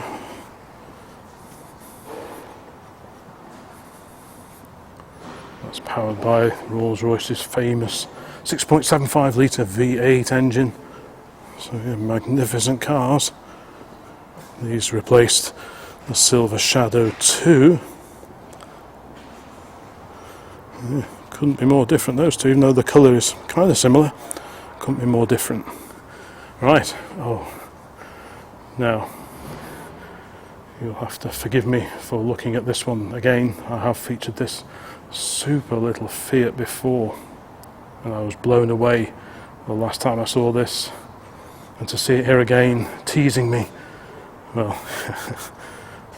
so we go, Fiat 508C Balilla convertible saloon, registered 1939. And staying with pre-war cars for just a little moment, we have KR3027, a Vauxhall no less, a Vauxhall 2060. So this was built just a few years after Vauxhall had been taken over by General Motors, I believe. So what year is this? Late 20s, beginning of the 1930s. Handsome motor car. I love the fluted radiator surround there, the header tank. Vauxhall Motors Limited, and the flutes continue down here into the top of the bonnet panel there. Interesting body on this, all made of wood, so maybe it would have been fabric covered originally. Wow, what a great lamp. I love all those kind of details. It's a bit of a project, but that would be a stunning Tourer once it's finished. I wonder if this is all new, isn't it? This has all been remade. So,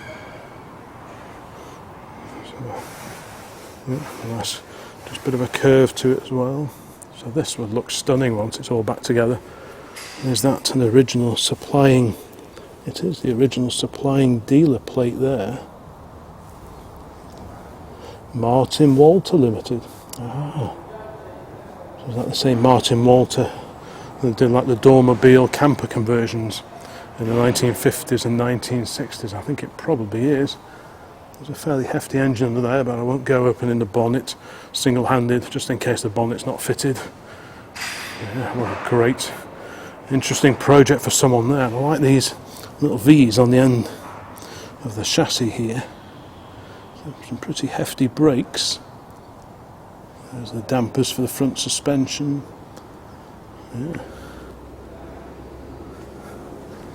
I wonder what other parts are with it. That's something you'd obviously want to check. But if you're handy at making things and fancy a bit of a project, this could make something very nice indeed.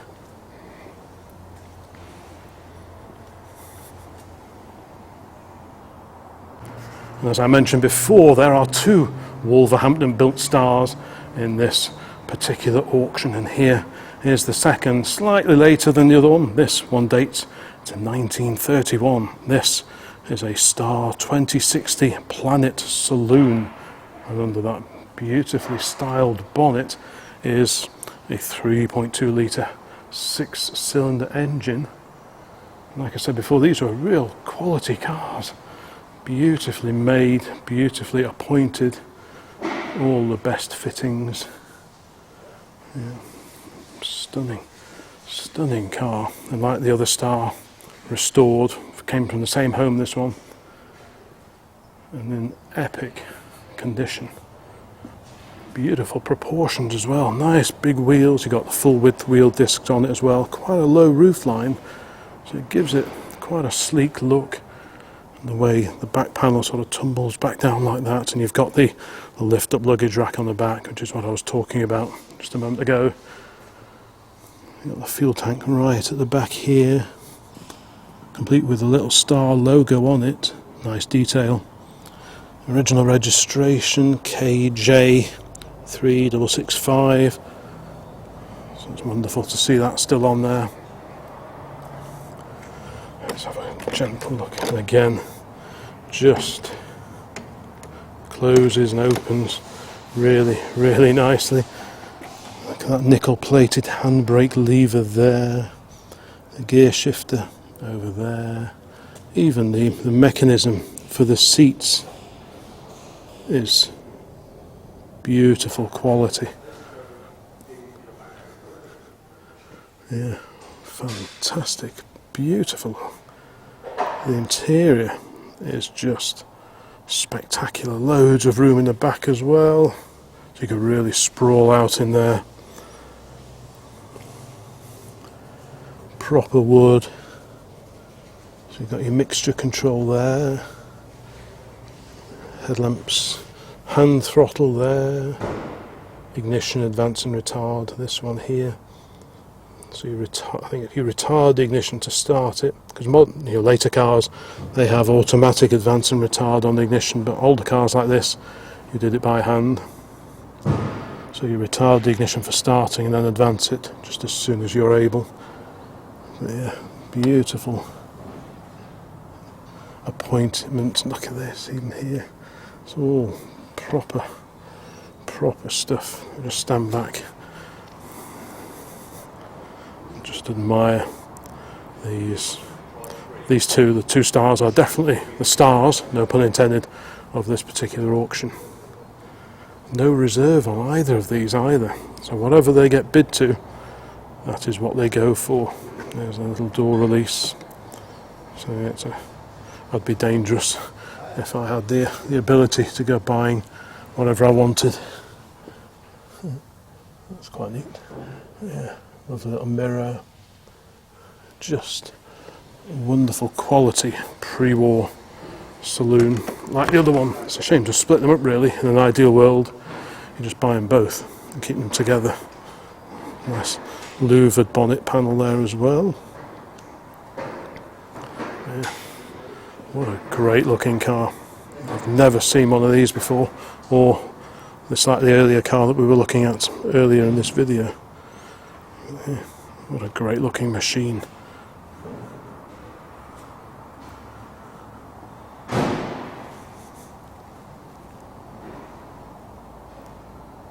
I shall be featuring some later cars in a moment, but not before we admire this super little project here. I think this is a 1923 Wolseley, like a Wolseley 7 or an 8, I forget which.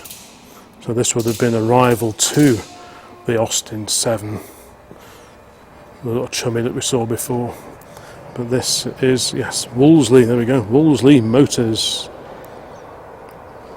Wolseley used to make sheep shearing equipment. There's an old stationary engine outside, one of my youthful assistance sheds, and that was made by the Wolseley sheep shearing company. But this is a great thing. Look at these old tyres, Dunlop cord, motorcycle, extra heavy. But what a neat little car, it's tiny. It's pretty much two-seater only. I'm not sure if there are any seats with it. NP3859, I wonder if that's still current with DVLA. Again, these are all the sort of things you would check before having a cheeky bid. But so you got a little horizontally opposed engine there. So piston going that way, piston going that way, a little cylinder head there with a Lodge C3 plug, another one over that aside, the gearbox over there. The fuel tank is here, built in to the scuttle, and presumably it has a gravity feed down to the carburettor. Yeah, neat. Old SO can there as well. We like a bit of that sort of thing. But yeah, original mud guards on it. The old artillery type wheels. Great little light car this would make. No brakes on the front, but you don't need that sort of thing. This one has coil ignition. Yeah, what a neat thing. There's a little generator, a little dynamo to charge up the battery. What a novel little machine this is. Who fancies taking that on? It'd be beautiful when it's done. It's amazing it survived this long. There's the gear shift down there, complete with the original wooden gear knob. Pretty simple dashboard arrangements. Oil pressure gauge, amps there to make sure that the battery's charging okay. And you've got your other little bits and bobs there for starting purposes. Little boot on the back. Yeah, very neat. Let me know if you bid on that, or indeed let me know if you bid on any of the cars featured in this video. Tell me what you bought, what did you end up buying. Right, let's carry on down here. Getting a little bit later now. Maybe some of these are the modern classics. I know one or two of the cars that are here are actually entered into later auctions, not the auction that's starting this week. So again, just have a shufty at the website to get the full lowdown on which cars are going through. But I think most of the cars that we're looking at here are going through this weekend. Right, this is a 7 Series, an E38. It's a 728i, so it's got a 2.8 litre straight 6 engine under the bonnet. Same colour as the E38 that my dad used to run some years ago now. Pretty sure this is a 2.8. Yep, 728i. So fuel injection. This was the E38 series that replaced the previous E32 and the E23 before that. Yeah, good car. They drive very, very well, these do. Real good old bruiser. The MG here, it's on a 64 registration, going off the plate there. Later grille with the cross-hatched grille centre. Looks like there's been a bit of work done on it. The original pull door handles. It looks like it wants a bit of finishing off, but probably a good basis. Big twin pipes sticking out the back of that, so I wonder if it's got a modified engine. That would be something to check.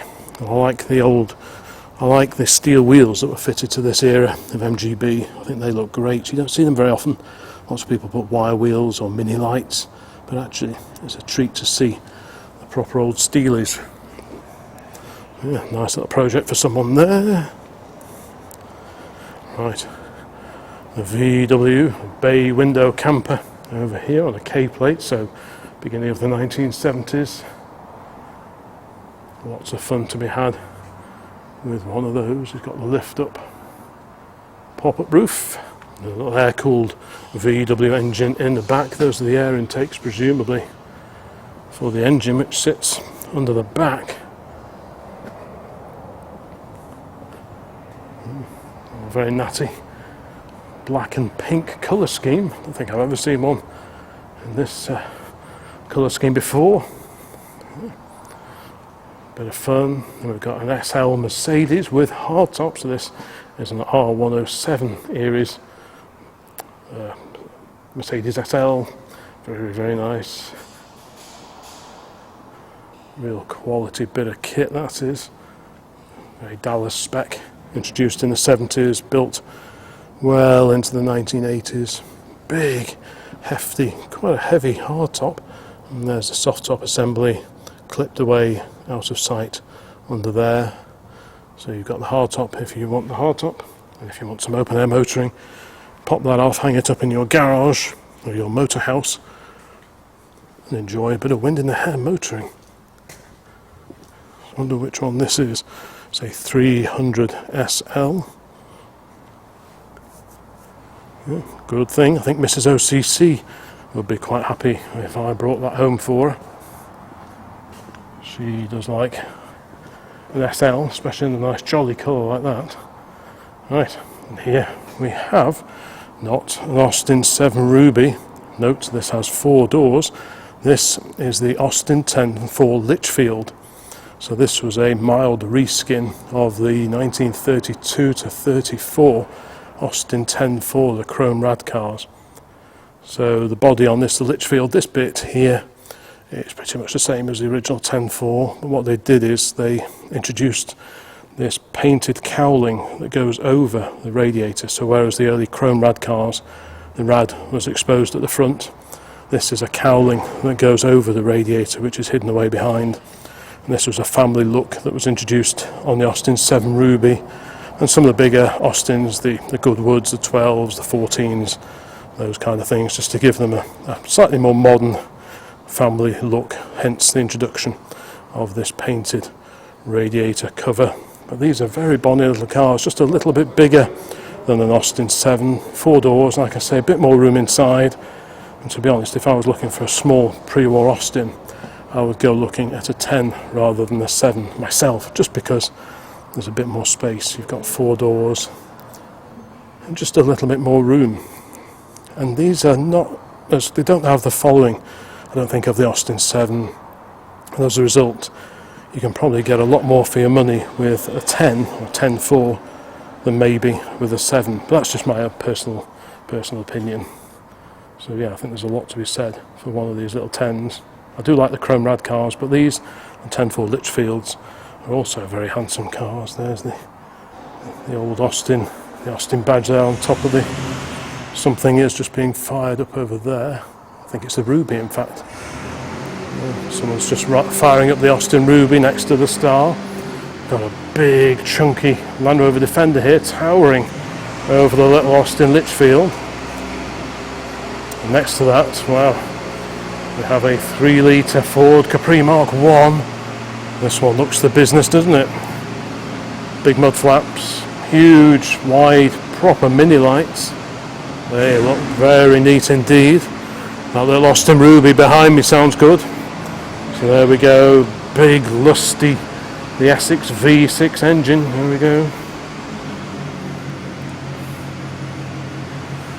That's certainly quite purposeful looking. You've got the harnesses on the bucket seats in there, and the big lip spoiler on the back, Capri GT. Yes, that one looks like it means business. Be worth checking up on the spec of this one, I think. There's a lot of engine going on in there. You've got twin coils, so presumably if one packs up, you've got a spare one that you can swap across to quickly if you're in the middle of a road run somewhere. Looks like it gets used for a bit of mild motorsport activity, judging by the battery cut-off switch on the bulkhead. I bet that sounds good actually. These V6s can sound pretty good, especially if you don't trouble it with too much in the way of silencing.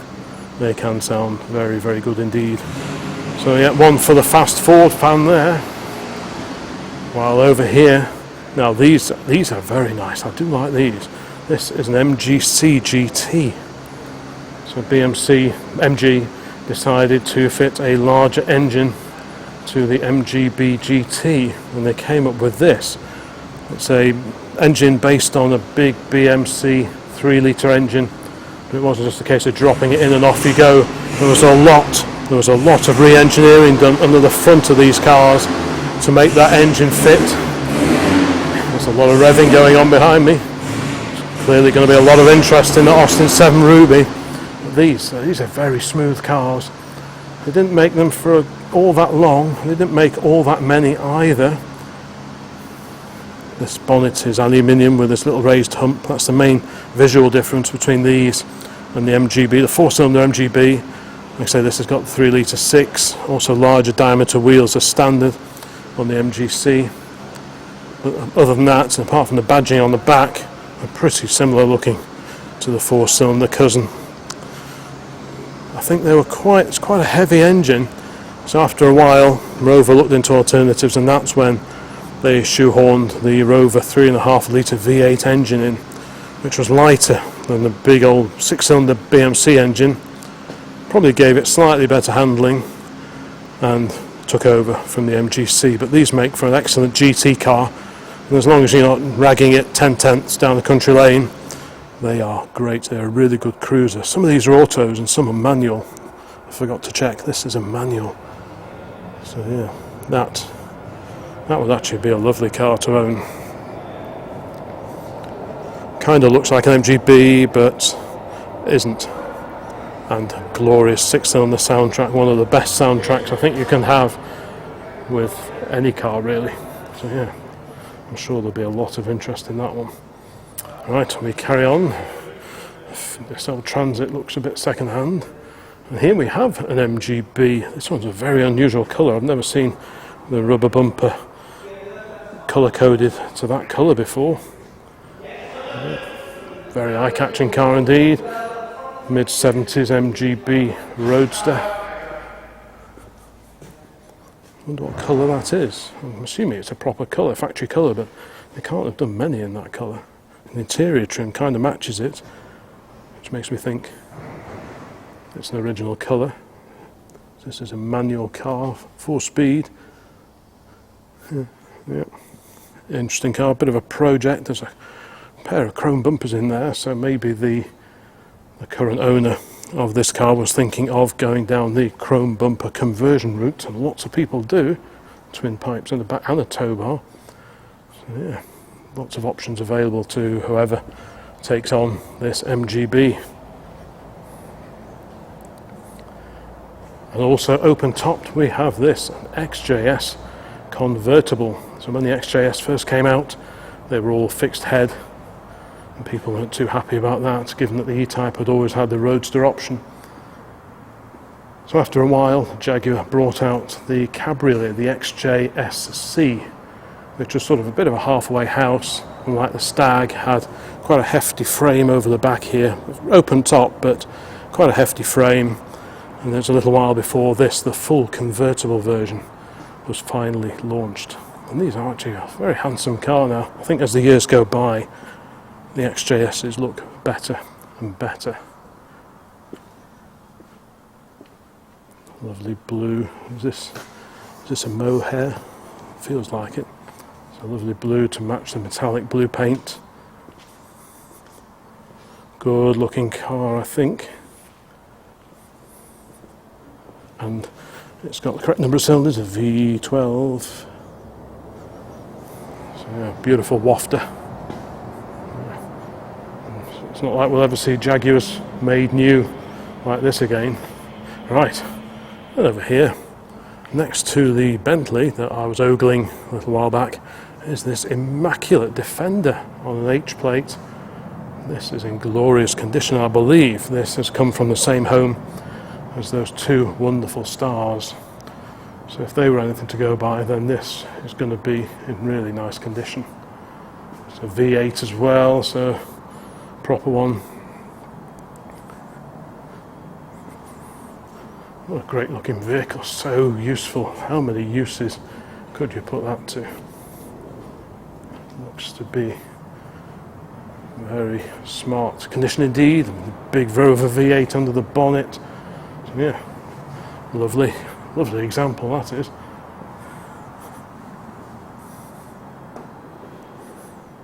There are often interesting things dotted around the corners. Here we have an old lady's bicycle. It is that a Rudge, I think? Yeah. So the old Sturmy Archer gear selector there, little lamp on there, the dyno hub with the charger for the lamp set in to the rear wheel along with the Sturmy Archer gears. Nice saddle as well. Yeah, lady's bicycle, that one. Got a Honda 400. Royal Enfield. Right, let's carry on up here and just see what else is around. Let's have a quick look in the window of this Aston, see if we can get a bit more info.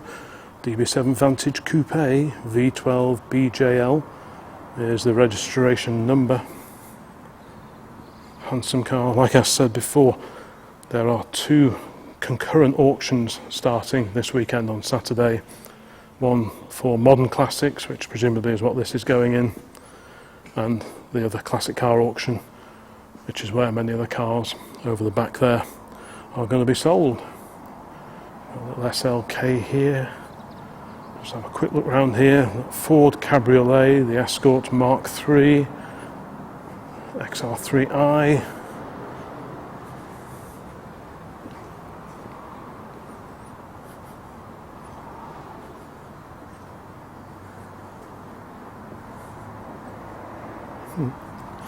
Quite a clean example now, getting on a bit.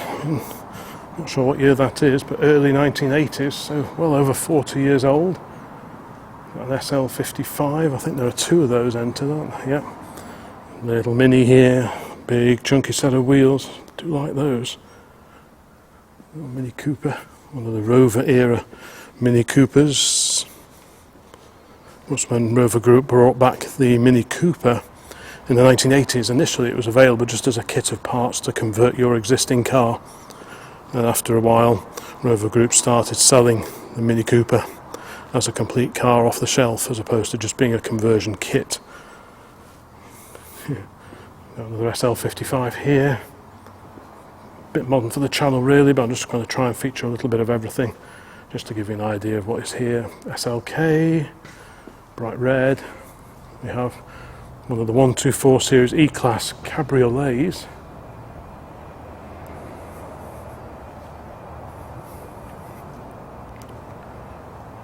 So which one's this? It's got it says Lotus Elise, it's not one of those, is it? Let's have a look. E220 Cabriolet, there we go. 1995. So it's a 30-year-old car. Yeah, very swish, properly made. Do a lot worse than one of these if you want a modern classic with a bit of open air motoring. And here we have a Mercedes-Benz SL. This is an R129 SL, so this was the replacement for that bright red 300 SL, which is just over there next to the Austin Lichfield. So this was the car that came out in the late 1980s, I suppose. Not sure which engine. This one has been debadged. Various engines available. Yeah, very comfy wafter. Yeah. The Lexus over here, the LS400.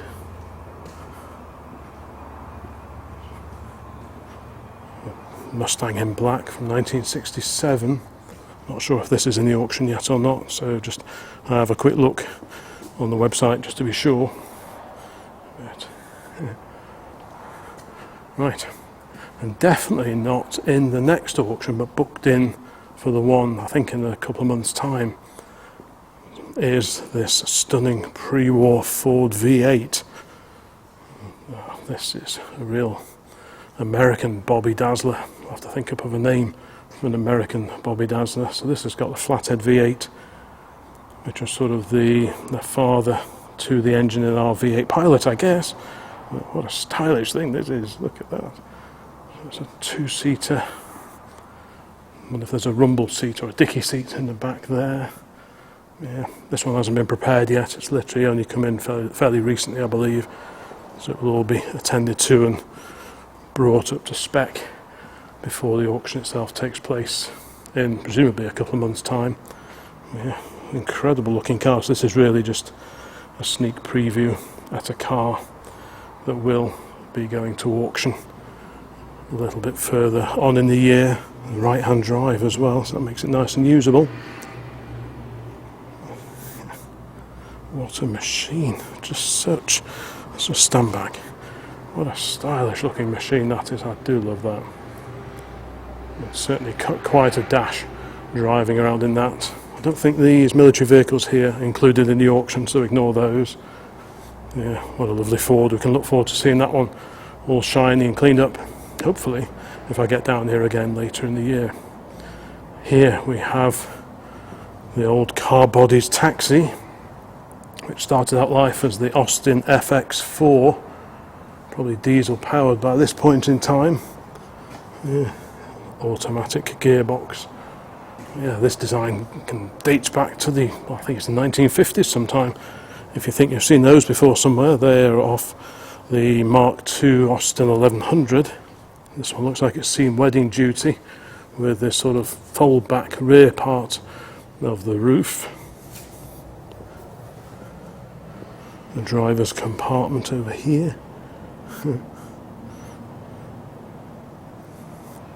Yes, I think these were by Car Bodies by this point in time. I don't think there's any badge to say that on it, but I think it was Car Bodies that did these.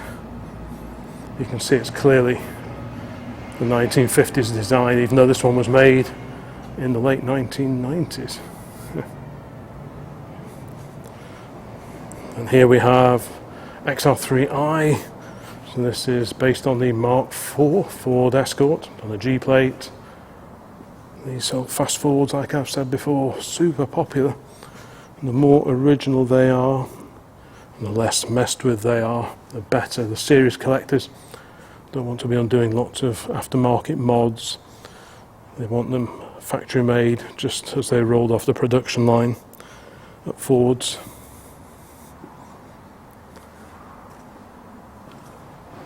Yeah, so many people grew up aspiring to own one of these hot hatches, the Escort, and that's why they are so popular today, these and the 205 GTIs and the Golfs. Such a big market for good ones of those now. Okay, now we have a Fiat Panda. Bonnie car on an M registration. Let's see if there's any information on the screen. This is a 1994. The estimate, I think it's been through before, the estimate was 2.5 to 3.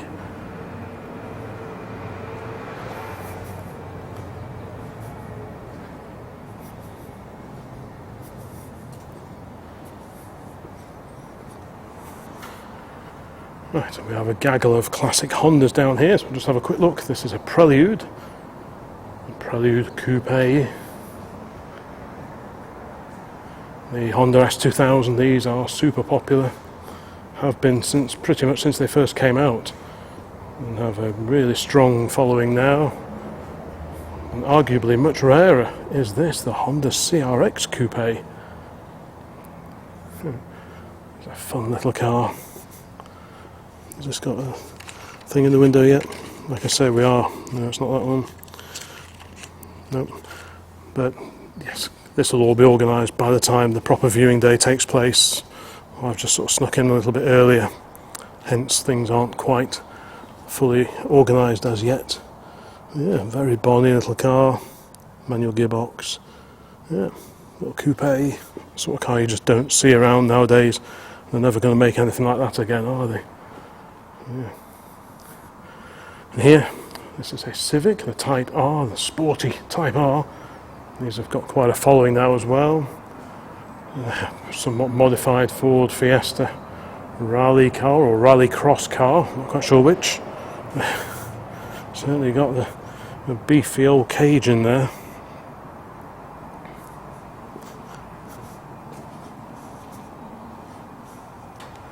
Toyota MR2, the Mark III version of the MR2.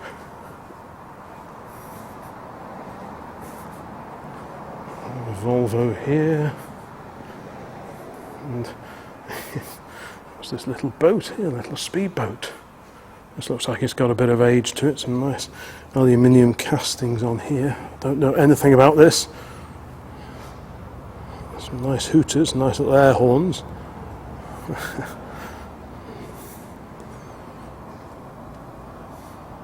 wonder what age this is. Early 60s perhaps. I really do not know. But that would look, it's a nice old trailer as well. And the regulars will know I am fond of an old trailer. So to have that old boat on a similarly aged trailer, that would look perfect, wouldn't it? Behind. Now what would that look good behind? Something like maybe a Mark II Ford Zodiac or something like that, you know, two-tone Zodiac, and have this and the trailer in complementary colours to match it, or maybe the back of a Vauxhall Cresta PA or something like that. So what's it say here? The ski boat, designed and built by Simmons Speedboats, Newcastle upon Tyne. Yeah, that would look just fantastic behind a car of the same era. And before I head outside, let's just have a quick look at this very original looking Austin Healey Sprite Mark 1 1618DD is the registration number. So this one looks super original, unrestored condition. Clearly a project. What a great little thing that is. And that'll be lovely when that's done. The dinky little interior, cosy seating for two. You put your luggage in the back through there behind the seats. No opening boot lid on these. Yeah, all nice and simple. Switchgear very similar to that of the Austin A35. Yeah, so that's the light switch and ignition switch combined. Got a combined oil and water temperature gauge there. Rev counter, speedo, and the fuel gauge down there. A great little sporty wheel there as well. Great little car. Got an XR 4x4 here, bit of a project car. I think that one's included in the next auction. Same as this Honda Legend. A little bit modern really for my channel, but like I say, try and show a little bit of everything. Let's go over here. There's a Rangy. I'm assuming that's entered as well. All the details will be on the website. It's got like a blue sort of tint applied to the glass. Bluey tint to match the colour of the bodywork. Got Suzuki here. Mini.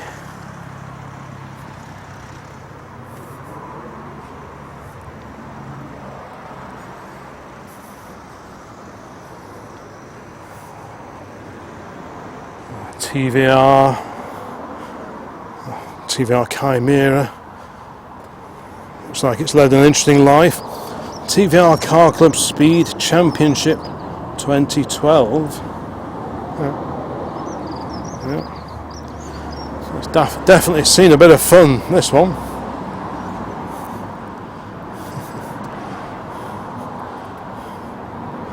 Now, is this a race car or is it a road car that's got a load of stickers on it? Again, you'll find all the blurb on the Brightwells auction website. All looks pretty stock in there, so either it's a competition car that's been converted back to road use, or else it's a road car that's been given the external appearance of a race car. Either way, fun project. I'm sure plenty of people will be interested in that. Got a Citroen here. MGF.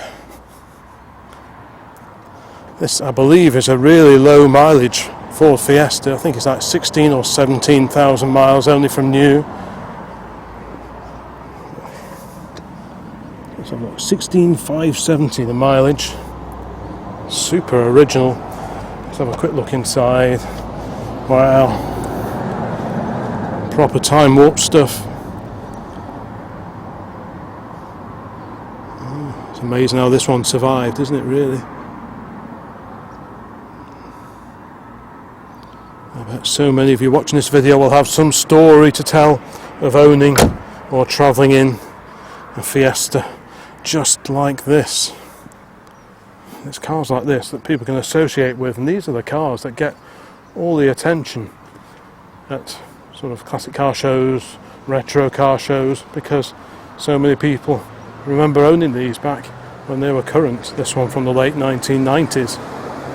And here we have the Jaguar XK8, one of the 4-litre cars.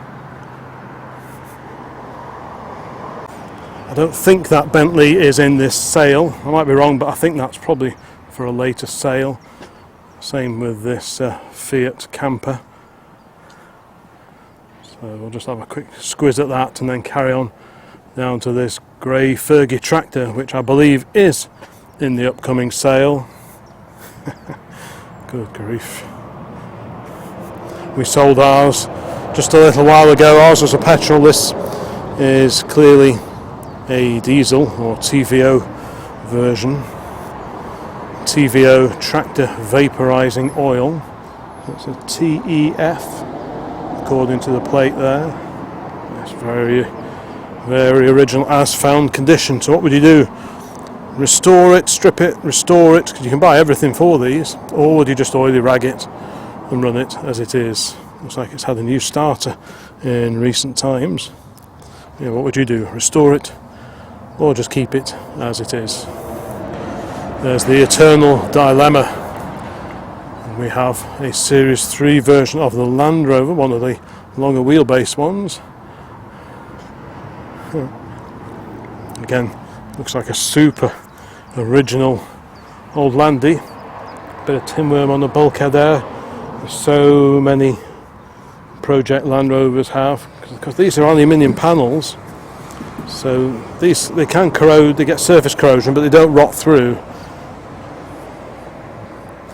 But the chassis underneath and the bulkheads are steel, and these can suffer. I think you can buy a new bulkhead, so everything's doable.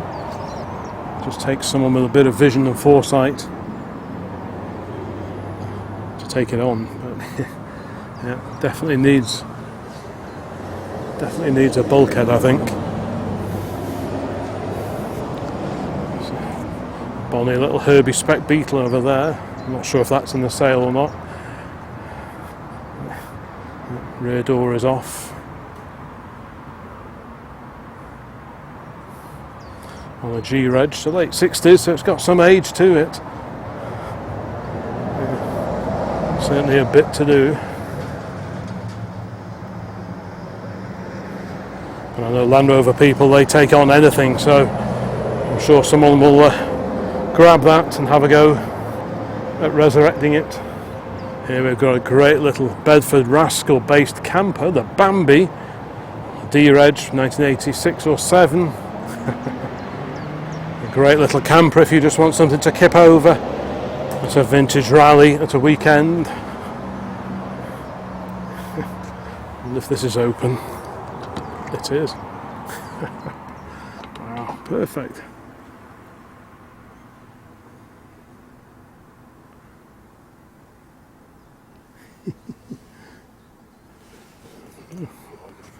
That's a very neat little thing. Home is where you park it. Indeed. A little VW Caddy here, somewhat modified I suspect. But while we're on the subject of little campers, with the Bedford here and indeed the Fiat over the end there, what I really want to do is go and have a look at a little caravan just over there, next to this very clean MGB Roadster on an R plate. So it would have been a rubber bumper car originally. It's been upgraded to chrome bumpers, and yeah, it probably looks the better for it, I think. It's a very nice car, and our favourite colour is this wonderful little caravan. And as I've said before, old trailers, little old caravans, I really do have a soft spot for. I've had one or two little old caravans over the years. This, I think, dates to 1948. I love the leaded windows, the old easy clean style car wheels. This is a Thomson Dart, it handily says at the bottom there. Wow.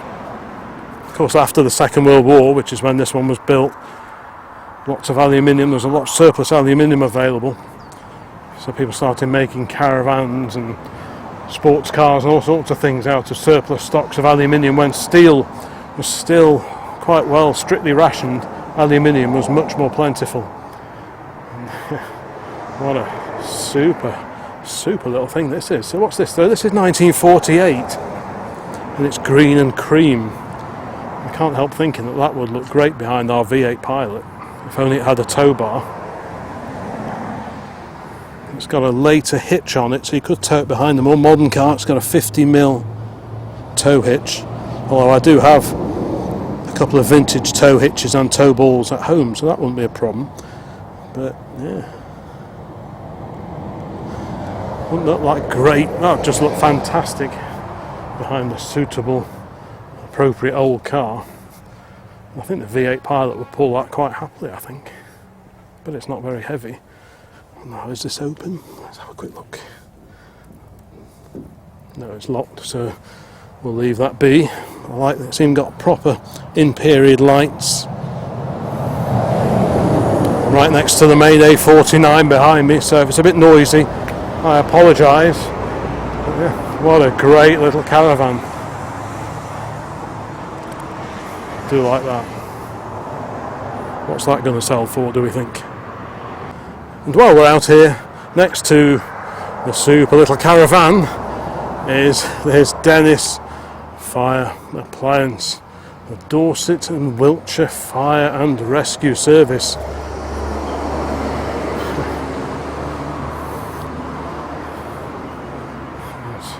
It's certainly a hefty lump of metal.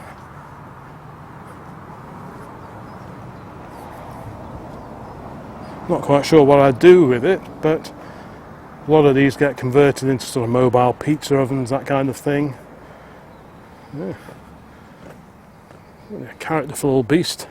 And over here, looking like it's just come out of a barn somewhere, complete with straw, is another MGB GT. So what year is this one? Let's have a look. So it's on a G, so it's late 67 or 1968. Very original looking car.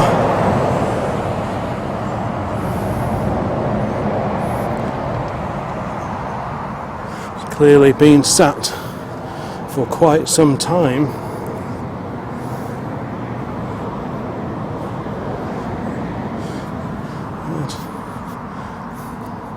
Be interesting to have a look underneath that and just have a proper poke around, because it doesn't look in too bad a shape actually. If you can imagine that all cleaned up, a few little cosmetics here and there, but nothing leaping out. Obviously I've not got underneath it.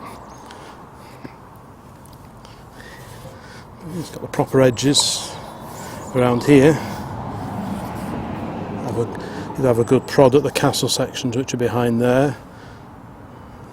Have a proper quick lie down underneath and have a look if you're interested, but on the face of it, that looks like a very viable fixer-upper recommissioning job, rather.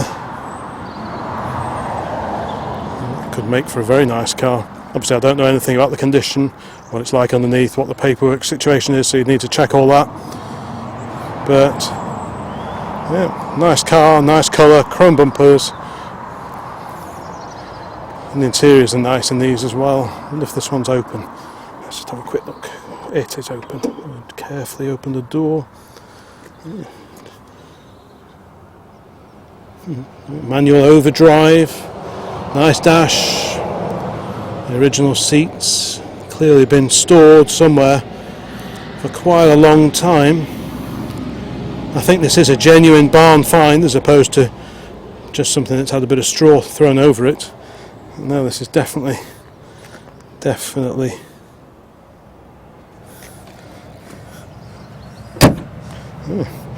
got the makings, I think, that one. And over here, tucked away in the corner, there's a little Bedford TK. And this one now has a small beaver tail body on the back, so if you're after something to take, maybe a classic tractor or something like that, to a show, you could do a lot worse than this, I bet. I think I read that this started out life as a horse box, which means it's probably had a fairly easy life. And with the horse boxes, the bodies often, sometimes they're like a Luton van and they come over the top of the cab, and that helps preserve the cab as well. But either way, this is not too big, it fits on most driveways I think. And that'd be really handy for taking, like I say, a tractor or maybe a little van or something like that to an event. So you've got a winch on there as well, so it's got all the gear and a couple of ramps.